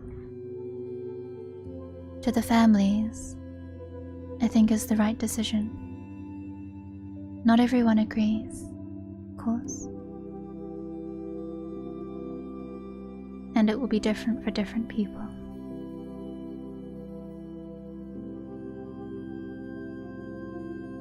Anyway,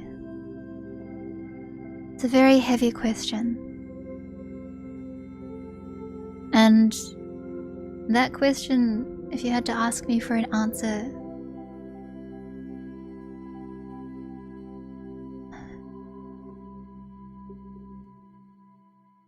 is I suppose that I don't think it's easy either way.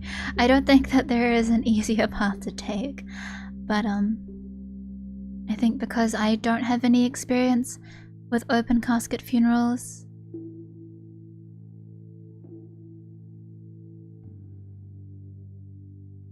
the funerals that I've been to, I personally think that I wouldn't have liked it if they were open casket. Now that we've paid our respects, let's leave.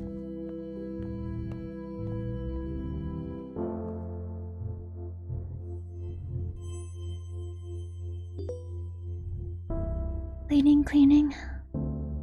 Time to check emails.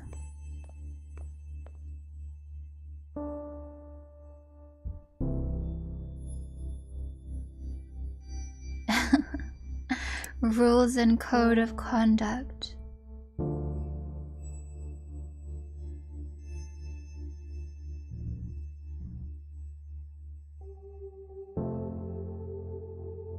First and foremost, there is a required uniform and strict dress code from now on. Second is that no tattoos are to be visible. When speaking with customers and clients, consider the opportunity to upsell. We find that encouraging loved ones to think of the comfort and style of the deceased as an experience with no price limit on it. Additionally, food is no longer allowed to be brought in. Instead, encourage the deceased loved ones to purchase our premium sandwich and appetizer food package.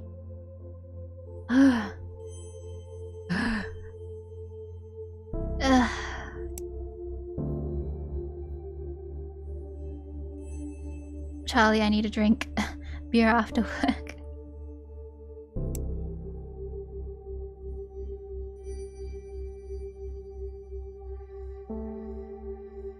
I have reviewed your request on behalf of a potential family inquiring if we at Hillside Heritage Enterprises Inc. can and will perform green burials. I should have informed you of this in the beginning, but we do not perform green funerals as they are not cost effective.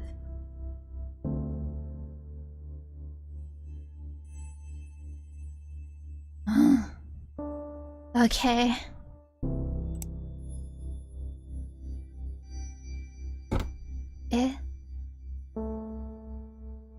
I am proud to announce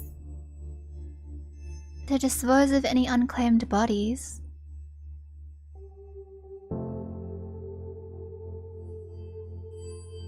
The first unclaimed body we will be handling belongs to a middle-aged man, possibly homeless, whose body has yet to be claimed. No special preparations are needed for this cadaver aside from cremation. Oh. Well. The sad state of things. Hi, Jen. I just saw a video of a gorilla walking on its hind legs like a human being. Charlie, a human being. We as a species have seen the beginning of our end. Okay. The appeal... home funerals, why we do it. The cost of funerals. The appeal of a home funeral is apparent for many, especially if the deceased was somebody very close to you. The idea of keeping them at home until they are ready to be buried or cremated can be comforting. It wasn't that long ago that we were taking care of our own deceased, but nowadays people are quick to pass off their loved ones to a funeral home. Most families aren't given the option and assume this is mandatory. Being around the deceased allows the bereaved to spend a longer period of time with their loved one's body, which can help them mourn or give opportunities to family members and friends to see the deceased one last time before they are taken to be buried or cremated. The idea of keeping the deceased body at home might sound gross, but it's important to understand that decomposition takes a long time, and you can further slow this process by keeping your home cool and dry. To be around your loved ones and to see them decay naturally is an important part of the grieving process. Home funerals aren't just more intimate, but they are economical. A traditional funeral, complete with body preparation, service, flowers, cards, and many other hidden costs and fees, can cost upwards of $7,000 to $10,000. When you're able to take care of your loved one yourself, to wash and dress them, and to organize their viewing from home, the only cost remaining is entirely in the cremation or burial itself.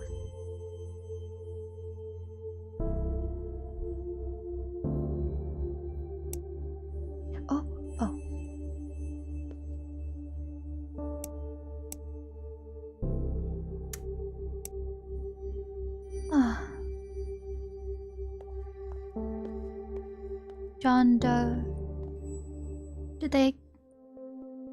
Yes. They didn't get him a name.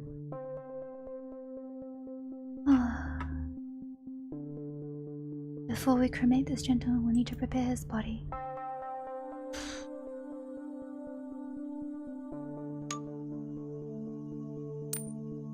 Hello, sir, I'm Charlie.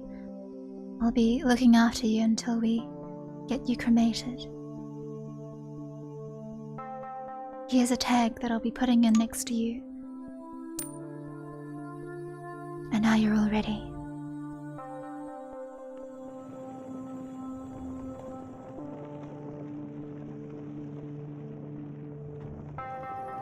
G'day, Ronnie. Welcome. We're just, looking after the death of a homeless man.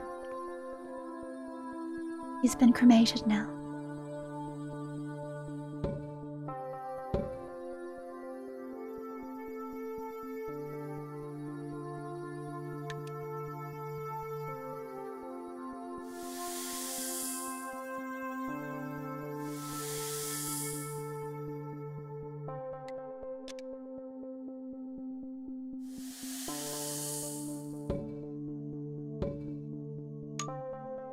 Here you are.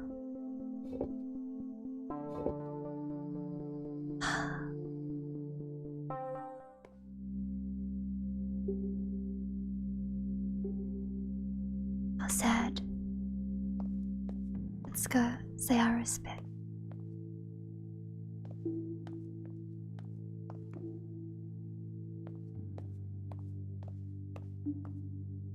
Rest in peace.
Now that we've paid our respects to the dead, shall we go?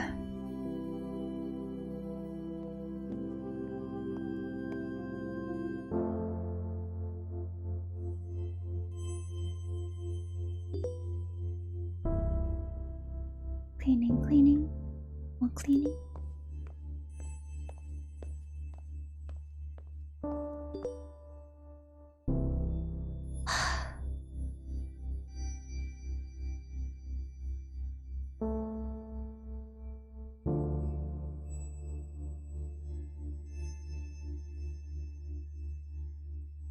We are thrilled to announce, just looks away.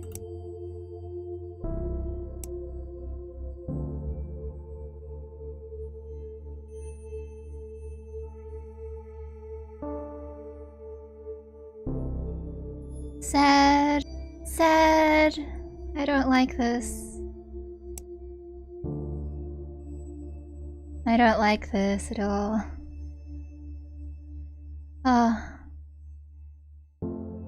Regarding the last time we spoke, my daughters and I would still prefer to host a home funeral ourselves and keep my wife here until she is ready to be buried. I just want to make sure she's taken care of.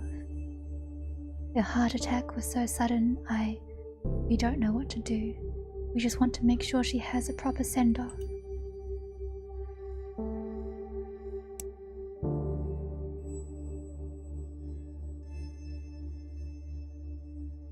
Chad, you're making things difficult yourself.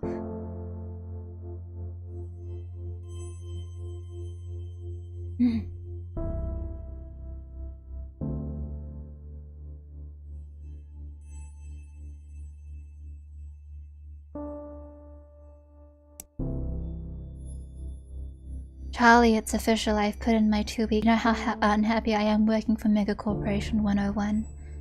My skills are useful in other professions. I'm not worried about myself. But you I'm worried about. You're too good for this corporate scum. You actually care about the people you work with and for. Don't let them defeat you, okay? Thanks, Matthew.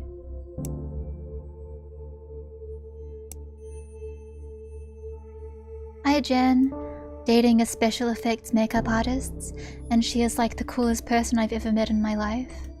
She totally loves Ava's possession and was equally freaked out by the possession scenes.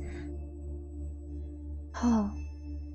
Her name is Lily and she is super death positive and isn't freaked out by my work, and also isn't too into it like that last dude I saw. I just really like spending time. Is stream not going? Eh? Uh-oh. Uh-oh. Eh? Eh? Did stream die for a moment? I didn't see anything. OBS didn't tell me I dropped any frames. Hello, I'm still here. Did you guys miss anything from the other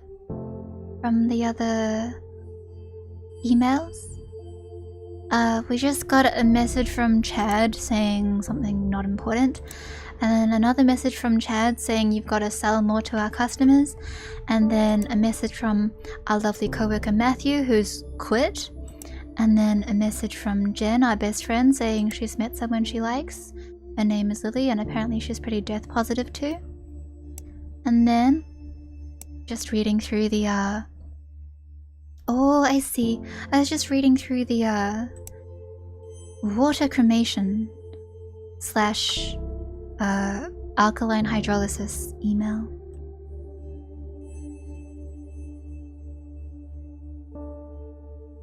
But yes, for the environmentally conscious, I suppose this is a way to do it. So the end of Jen's email says, I'm still kind of in shock from your last email. Do you think you're going to do it? You know you have my support 100%, no matter what you decide. And then on this tab, we have register a business. We're registering a business. That must mean that Charlie is thinking about starting something up. But anyway, let's deal with Chad's request. Very well.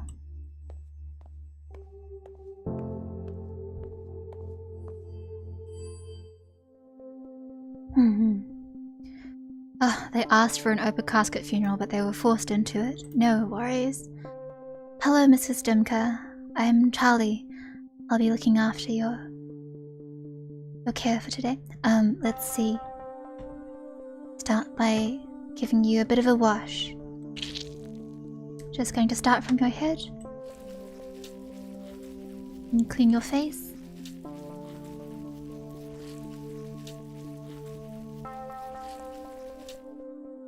And clean your arms. And clean your body. Front here. I'm just going to give your body a bit of a massage.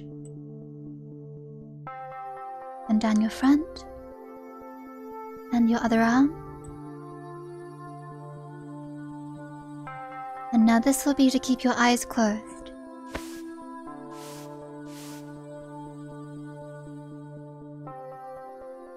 And this is also to keep your eyes closed.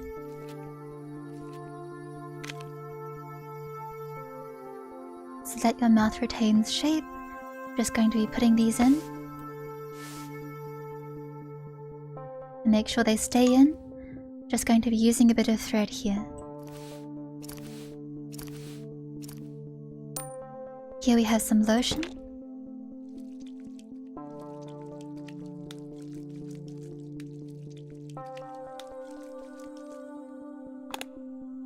And now there are some chemicals here I've prepared that need to go in to your neck. And so with this scalpel here, I'm just going to make a little cut. And have a tube here.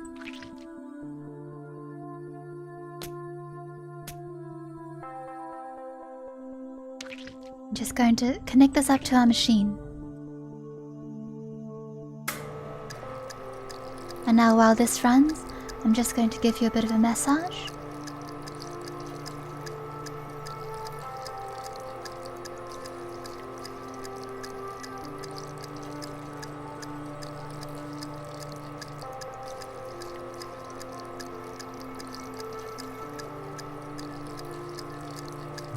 And down your other arm.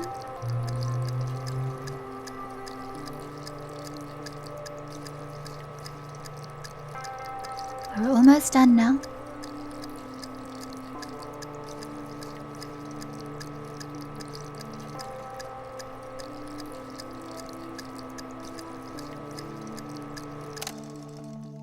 We're all done. Now let's... And now here, just going to need to drain your organs. So with this trocar. And then 2 more times, so here's the second. And now over on this side, just 1 more time. Thanks, Mrs. Timka. We're all done. Oh, sorry for the family. Let's go attend her funeral.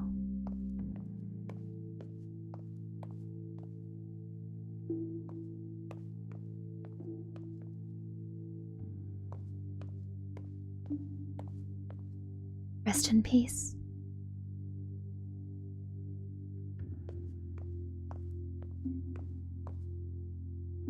Do you think we did the right thing? I feel bad not doing what Mom asked for. I know, honey, but what that Chad guy said seems right. We don't want to just... Yeah, I just wanted Mom to know I loved her. Wish I hadn't yelled at her before. Shh, it's okay. She knew you loved her. Fights happen. Please don't be hard on yourself. Yeah. Yeah. I'm gonna miss her. Me too.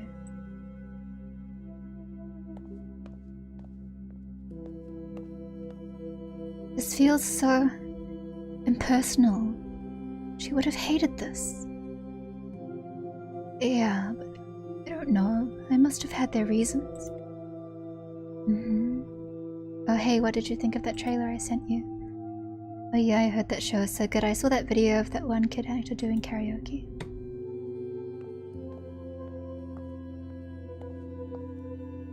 It's so cold in here. I think they have the air conditioning on too high. Yeah. Let's go for a walk later. It's really nice out. It'd be good to stretch my legs.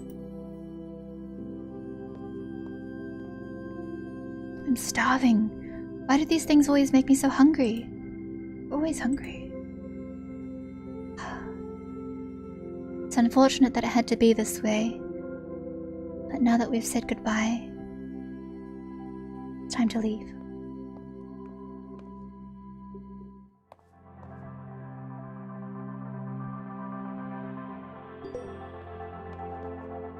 Oh.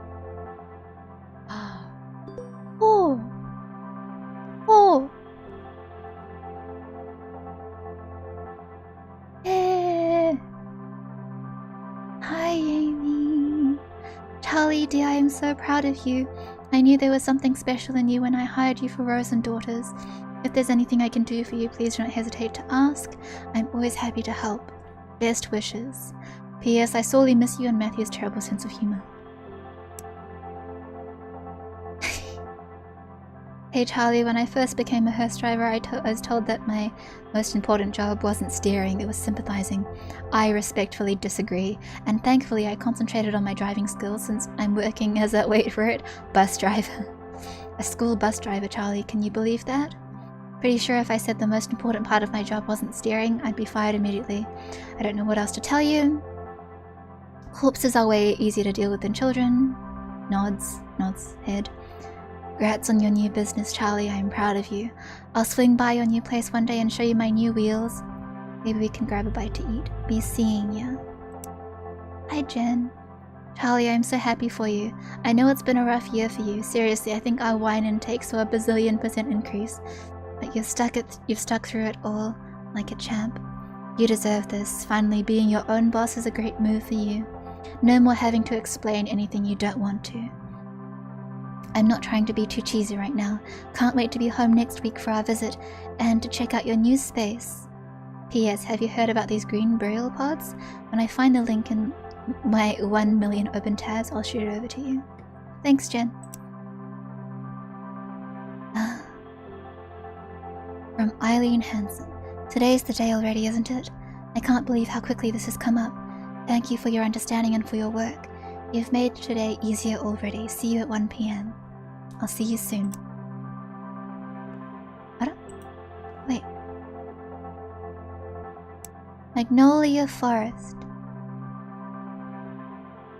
Magnolia Forest, named after the magnolia trees that surround the funeral home, specializes in at-home funerals and green burials in our natural burial park. Our goal is to empower families and encourage them to have a closer relationship with death and the dying process. The death of a loved one can be a confusing and sometimes traumatic time, and we want you to feel fully involved in your loved one's death care decisions. Whether you're looking to care for your loved one from the comfort of your home, be present during their cremation, or bury them in our natural cemetery, Magnolia Forest is here to work with you and provide these simple but intimate and meaningful options. Oh. My new workplace. I'm my own boss. Good for you, Charlie.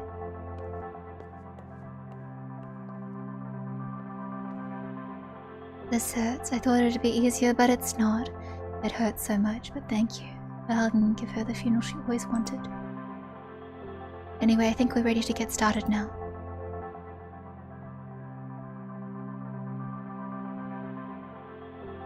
Yeah. Oh.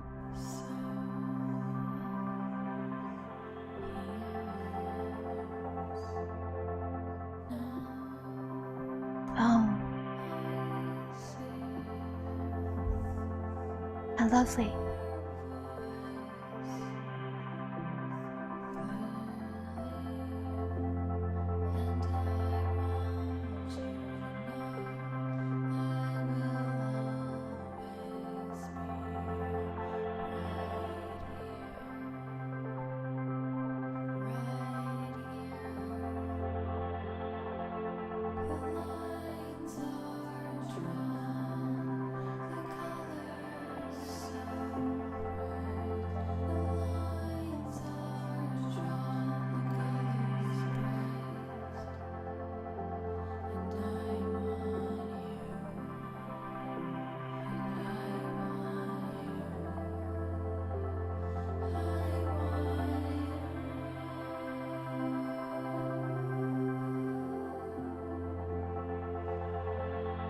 Thank you.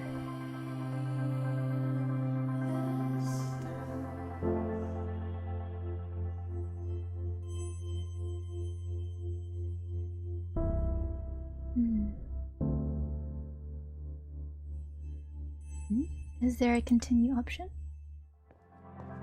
Oh. Oh. No, I think it's still the same.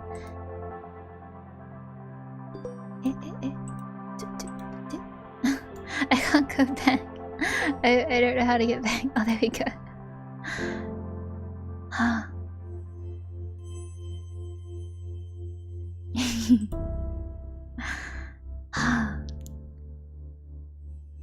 This game has a lot of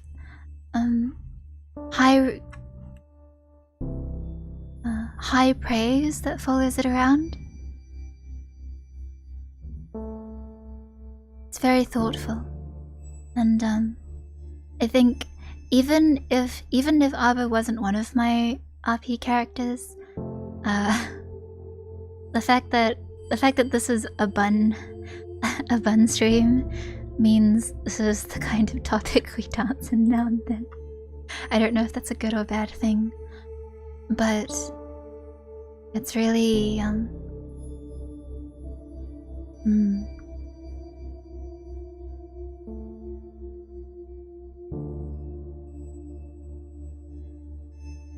I feel very fond. I hope that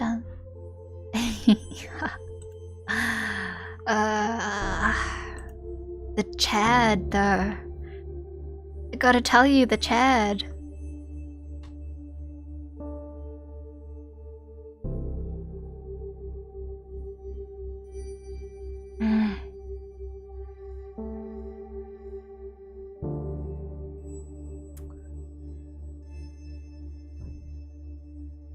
Interesting to watch Bun play through. Have you watched someone else play this game before? When I was checking out the... So this is part of my Itch.io bundle Explore, right? And so it's something that was bought from the bundle of racial justice and equality. And Bunks the Chad. If you check up the ratings, this is one of the most highly rated games. I'm not sure which one was the most highly rated, but this one is very high up there. And reading about it, it feels very Arbor-core, but also pretty Bun-core. Oh, I see. I hope you enjoyed watching the playthrough. I suppose, coming from my own background, you may not see other people play this game in quite the same way that I do. It makes me recall, yes, ways that I would have interacted with and acted if put into these situations.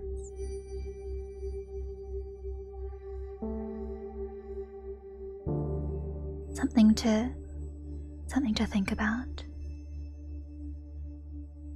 Everyone responds to death differently, and for certain treats dead bodies differently. But oh, it is interesting. I have to admit that I don't think there's many games quite like this, but it's well done. And for people who aren't familiar with the process, definitely it's a pretty... I mean, of course it's been dumbed down in many ways, but it covers the basis of the process of things like embalming and cremation. Embalming in particular, I think, is it's almost like an art. I don't know if you saw this, because I didn't always read it aloud, but after the person is embalmed, it usually says that Matthew will now do their makeup and just like get them ready. And that is indeed something that happens. I mean, the very purpose of embalming is so that you can preserve or reclaim what this person would have looked like in life. And that means doing things like making sure that their mouths are stuffed and trying to remove some of the stiffness of their muscles. Dressing them well, dressing them as they would have liked to be presented.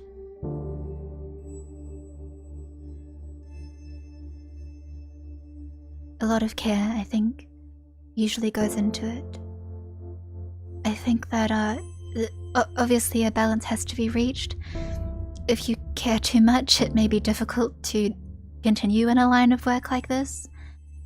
But I am of the opinion that some care is needed. Oh, really? There was a Japanese movie about embalming? What's it called?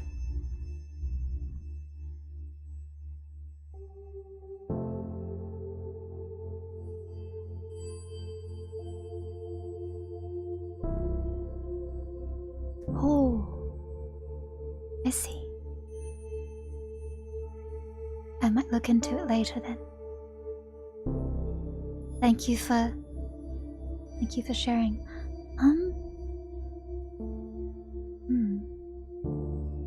Honestly, when I downloaded this game, I wasn't sure what to expect. Like, even though thinking about it, it is pretty on the nose as to how it was described. But you know, some very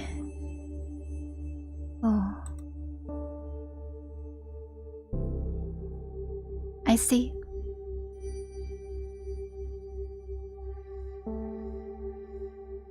I definitely thought a lot about when we did the cremation for the homeless man. And did his service alone.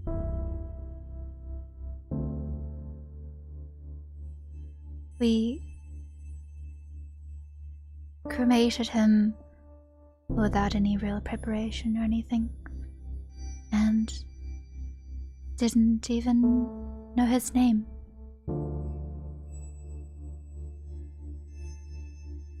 And standing there in a room giving respects to an urn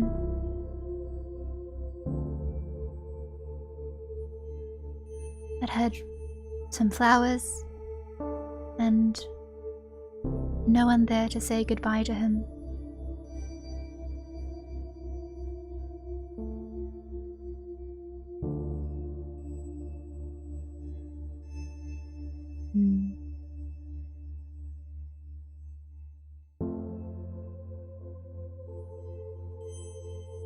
It is quite sad, isn't it? But nonetheless, I still kind of feel glad to have done it.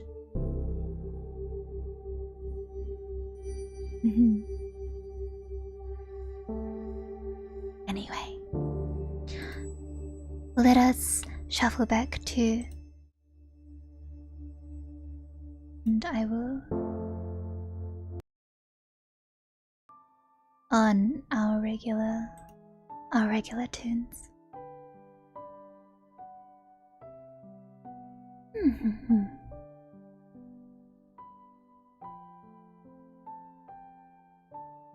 I think even though I did open up that Lovecraft pseudo game, mayhaps I will just have to delve into that later. The itch.io bundle is massive and it's taking a long time to explore, but sad but still warm. Anyway, it is always going to be a difficult topic, even approaching it in a death positive way, as I hope we were able to do today.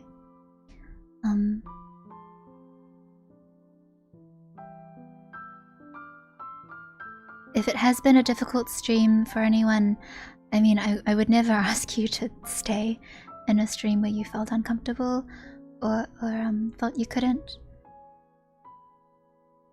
I find games like this to be sad and thoughtful and still enjoy them. But I also have quite high respect. Even in games like this, I think there is a certain way that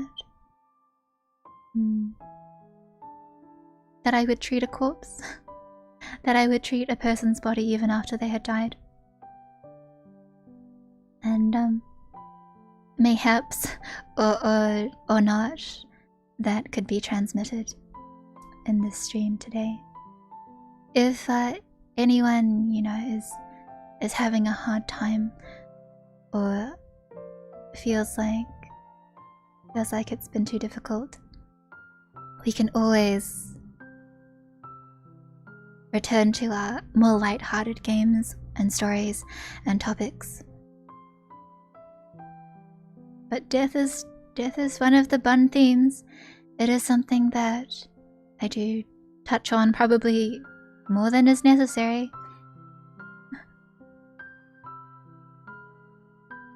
But I enjoyed it. I like this game very much.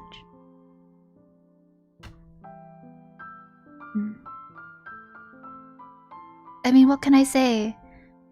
I'm here streaming. I'm in a coffin. I'm in a coffin, did you notice? But people don't get buried in coffins much. I don't know if you noticed, but everyone who was seen today was in a casket. It suits your vibe well. What, dealing with the dead? Well, mayhaps. But I don't think if I was ever in... I don't think I would ever become a mortician. All things considered, the work is still very difficult. I think there is for sure support around people who work in the death industry, as is needed.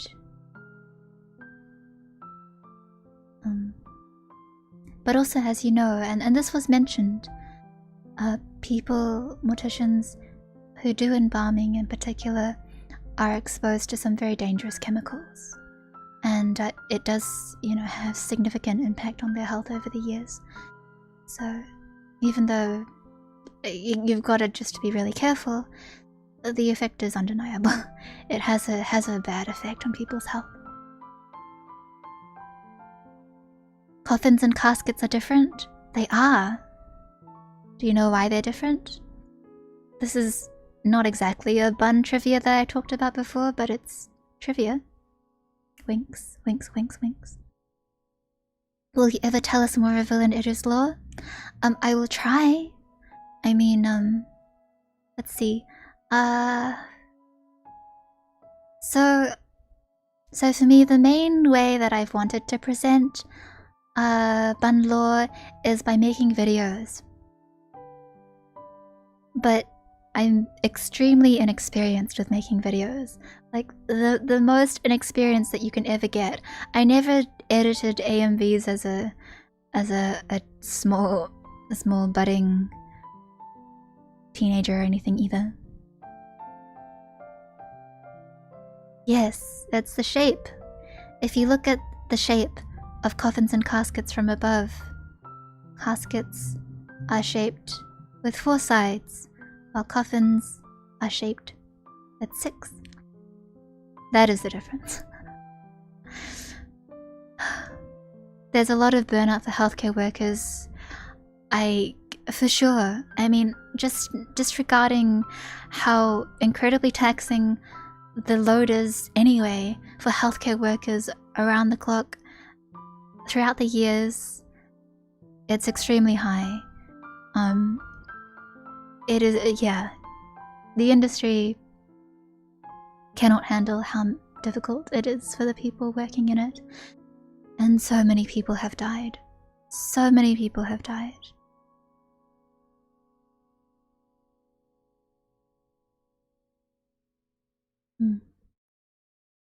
I hope that you can have some compassion in your heart for the people working in healthcare. Not just working in death, of course, but with the world in the situation it is. They are at very high risk.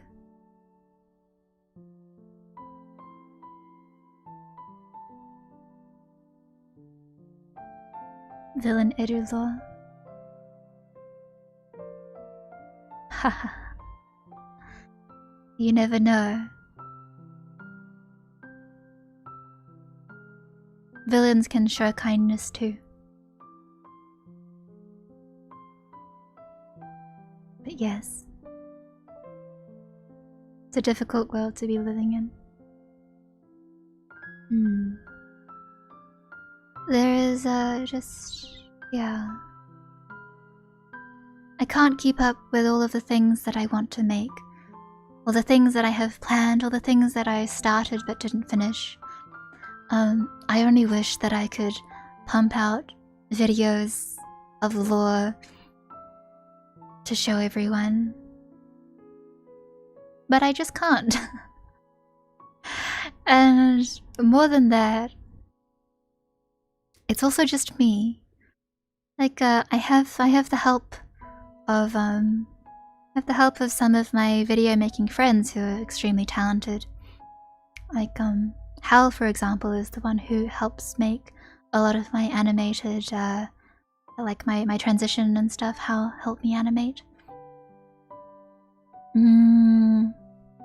No, I definitely, since streaming is a video platform, I definitely wanted to do like video style reveals, or at the very least comic style reveals, where I can unfold different parts of the lore and everyone can sort of read it as it comes.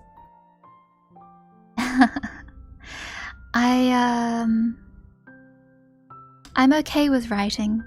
I don't think my writing is very good, but I like writing stories sometimes.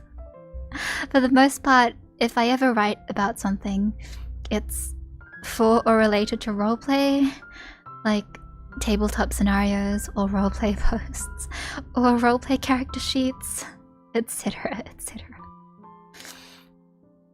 That kind of storytelling. Yes, I'm sorry I cannot work faster. And I have those plans and they're very hard to carry out, and it's probably prudent of me to ask for more help in creating these videos, because there's so much, you know? Even though I feel like a lot of VTubers come out with the bulk of their lore just explained immediately, and the lore can usually be summed up in, you know, a video or two.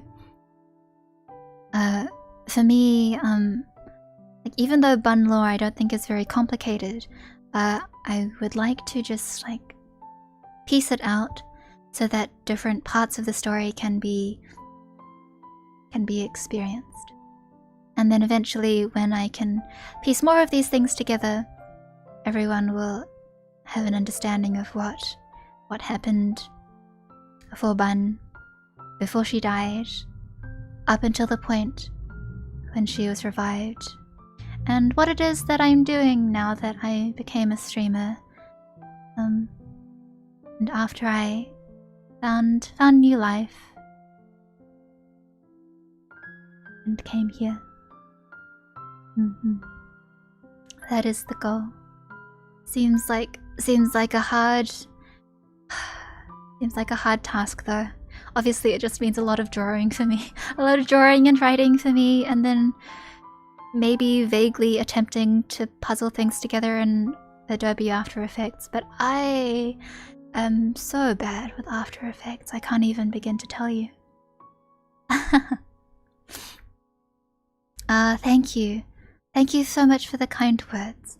Out of sheer interest though, you know how I said for my donation goals that when they reach, what is it, 2.5k or somewhere around there, that I will put into action the making of some bun merchandise? And one of those options is making a bun book. I did indeed plan to unveil the bulk of bun lore in such a book. It'll be book reveal only. Oh, After Effects is so hard. I feel just so respectful of people who work with the program, because even though it can do simple things, After Effects as a program is capable of so much. It's so powerful. It's actually so powerful, it's insane. And but all I would be using it for, very likely, just putting it out there, is like images that scroll and pan. Truly, truly, that's all I can do. I can scroll and pan images. Hal has actually gone to the trouble of teaching me how to do some things in After Effects. But I'm dumb, so it might take me quite a long time to learn how to do them. Bun book, the bun book yet unmade, I must say. But, yeah.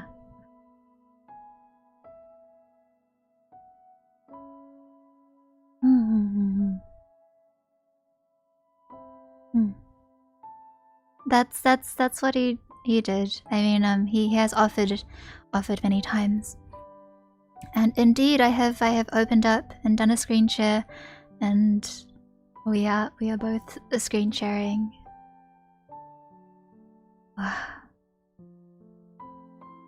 Hard to understand though. Fade in, fade out. It's very finicky. Everything that I do ends up being like looping corners. It feels like I don't know how to take a shortcut doing anything. So it's all extremely manual labor. But those are just the bun complaints. Even though I definitely want to be reaching out to more people to help me make media, I am partly curious to learn these things because it's just more convenient if I know how to do it myself. Isn't it? Thank you for the kind words. Thank you for the kind words. Do it yourself. There are good and bad things to doing things yourself.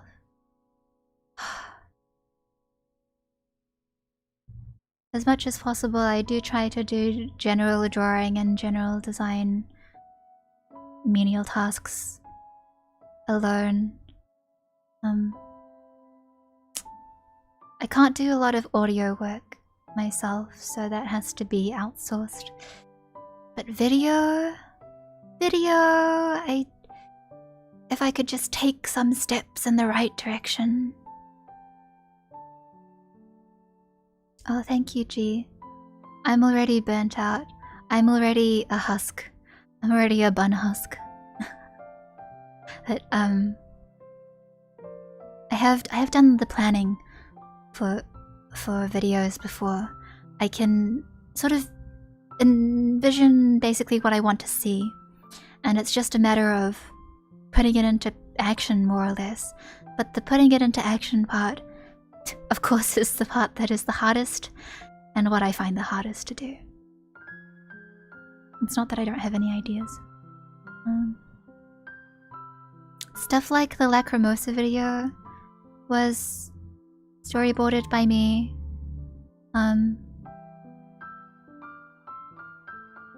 And then like the Forked Road video was also storyboarded by me, or at least it was boarded to concept by me in similar fashion.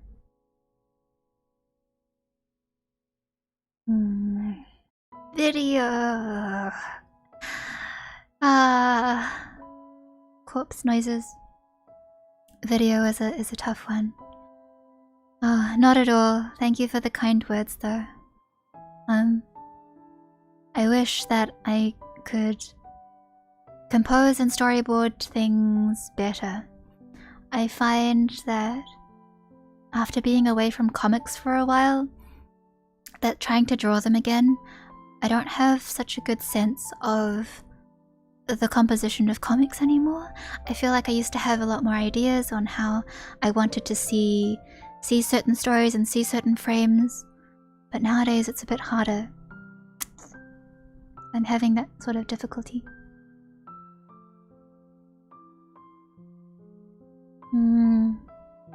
Yes. Yeah.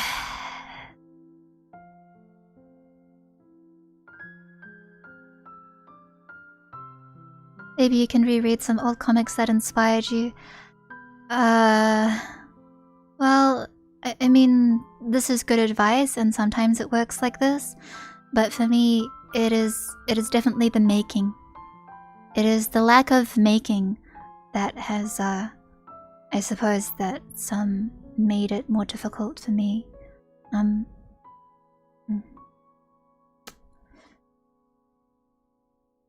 There's some stuff that I've been trying to make recently that doing the compositions for has been kind of like tearing hair out. It's been very trial and error. Stretch the comic muscle. The comic muscle is pretty unstretched. I mean, the comic is written, but it's just not as effective as I want it to be. And I've read up on some things about making like effective storyboard compositions, effective screen compositions. Yeah, small brain. But yes. Isn't art hard, guys? Is it being a content creator difficult?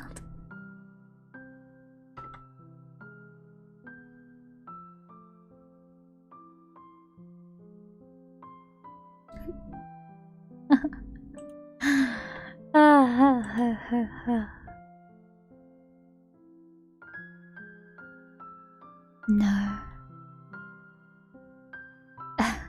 It's okay, it's because my brain is small. But I enjoy it. So even if it's slow progress, hopefully we will be able to make more things.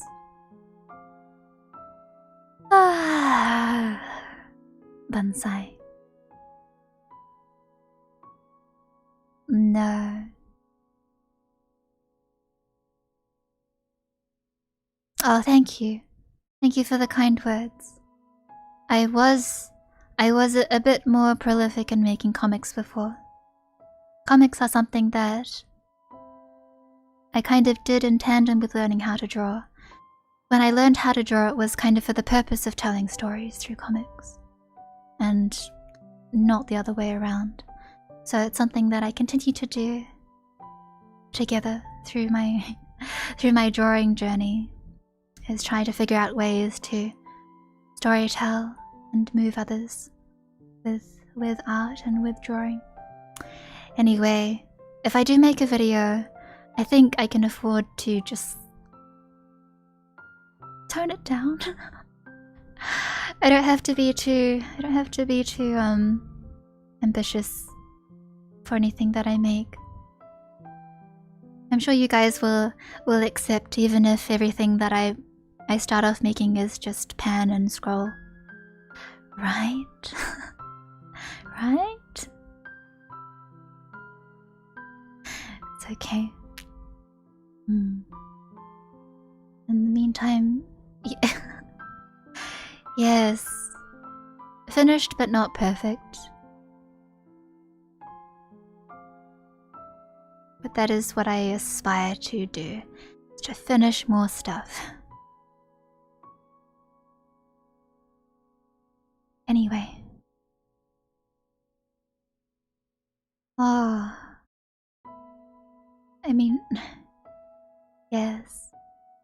You could say I am very ambitious, but also I've got to admit that I'm not really very hardworking. So when it comes to learning After Effects and whatnot, see that Cam! Wow! Thank you for the donation. Thank you for your $5. Let's go spin the wheel. I'll spin you a prize. Spin you a prize from the Wheel of Gratitude. Where are we? Wheel. Show up, wheel. Here we are once again at the Wheel of Gratitude. I am going to be spinning for the for the very kind Cam who has donated, and but unfortunately my Streamlabs dashboard is not loading, so we'll just give it a moment. Wheel of gratitude. Wheel of gratitude. Hope we can roll you something good. Is it my internet? Is it Streamlabs? I'm not sure what's going on.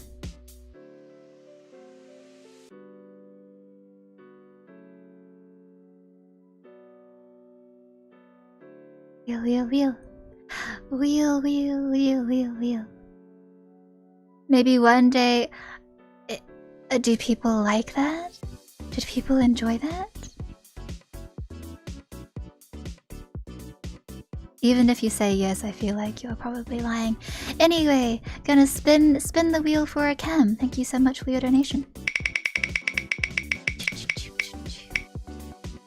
Eh? Eh? Which one is it? Darn it! Which one is it?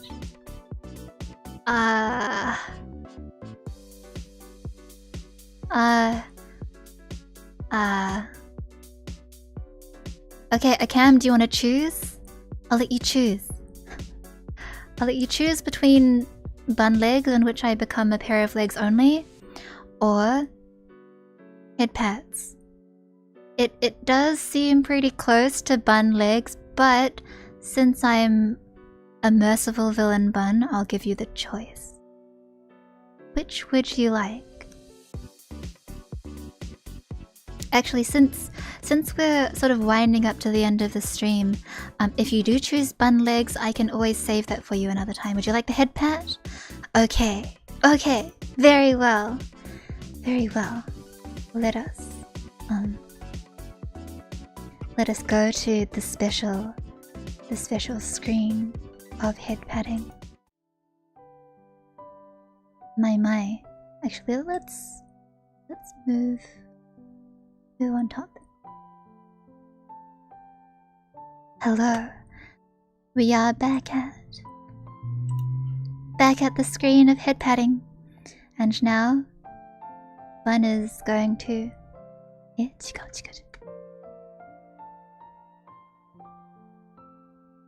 shuffle forward a bit more.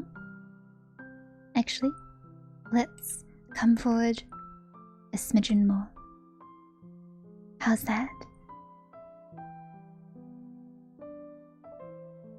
I'm right up in the screen now. Hello everyone.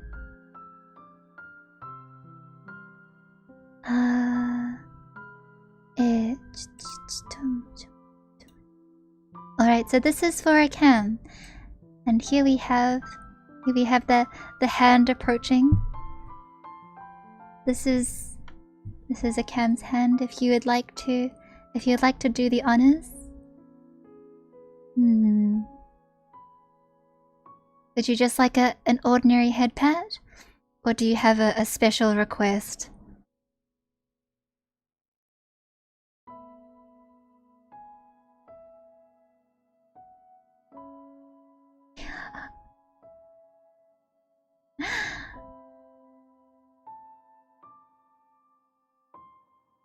Hand.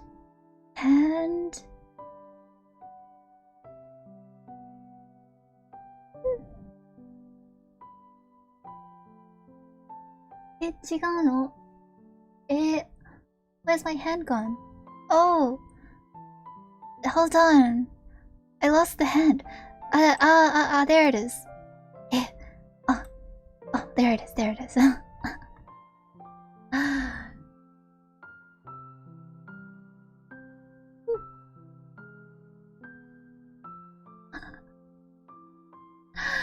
Hey.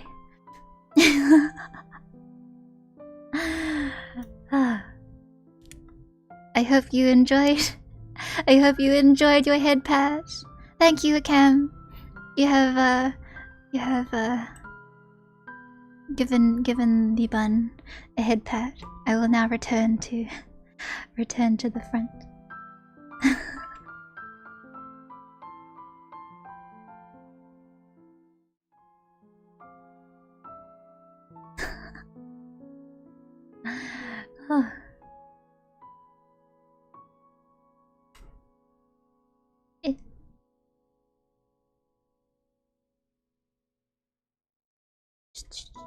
There we go.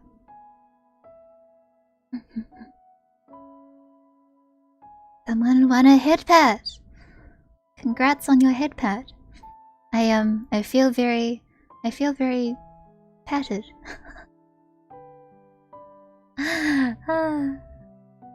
But yes. You should have seen what it looked like when the Thumper was petting me with my evil face turned on. I don't know why, but she just wanted to. She specifically wanted me to look evil before patting me. I mean, good for her though. She knows what she wants.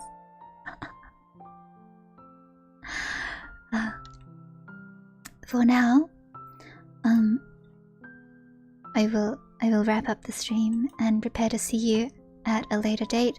I think next week we shall be aiming to read what are we reading? What are we reading? Something I set aside. Okay, if in doubt, I'm probably going to read something more light-hearted, such as fairy tales, unless they're Aesop's fables, in which those aren't very light-hearted, but something classic, something bun roots. Or we can read picture books, like The Velveteen Rabbit or something. Something that I haven't read in a while that might be good to revisit. Thank you for the heavy stream. It's true, it was very heavy. Even doing it, I felt that it was a very heavy topic and heavy stream to be delving into. I hope that no one was too badly affected by anything that was touched on or anything that I said or did today. Fun and thought-provoking, I think, is a good place to go there. Are there fairy tales involving buns? Well, The Velveteen Rabbit, I don't know if that counts as a fairy tale, it's just a children's book. But it's one of my favorites. And that involves buns. Mayhaps people can suggest other fairy tales involving rabbits that I can read on the day. But I am aiming to fit in a reading stream. I don't know how many I will manage to do next week. Chances are it will be 2 rather than 3, but we will tussle with that when time comes. I have no big plans. Probably no big plans. It will just be the usual. I mean, I say that as if I ever do anything interesting on my streams anyway. It's just here to vibe, here to exist and be snowed on. I apologize, I think I probably sound quite crusty today, but I will do some voice exercises and drink some more water, and we will endeavor. Vibing with Bun, I'm always just here existing, the existing Bun.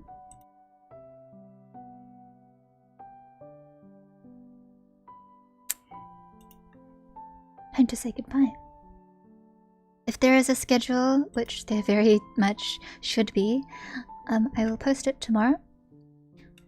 And mayhaps I will catch you for a guerrilla stream in the evening or something at some point. Because all of the streams that I've done this week have been this time slot. But I know that there's a few other folks who would like to see me at a later time. So we shall see. Was there anything else I needed to mention? And now I think that's all. Thank you very much for the fun stream today. Thank you for hanging out with me and for talking about caskets and death and funerals, as heavy as those might be to think about. Hope you will stay safe, and I will See you again. Wave time.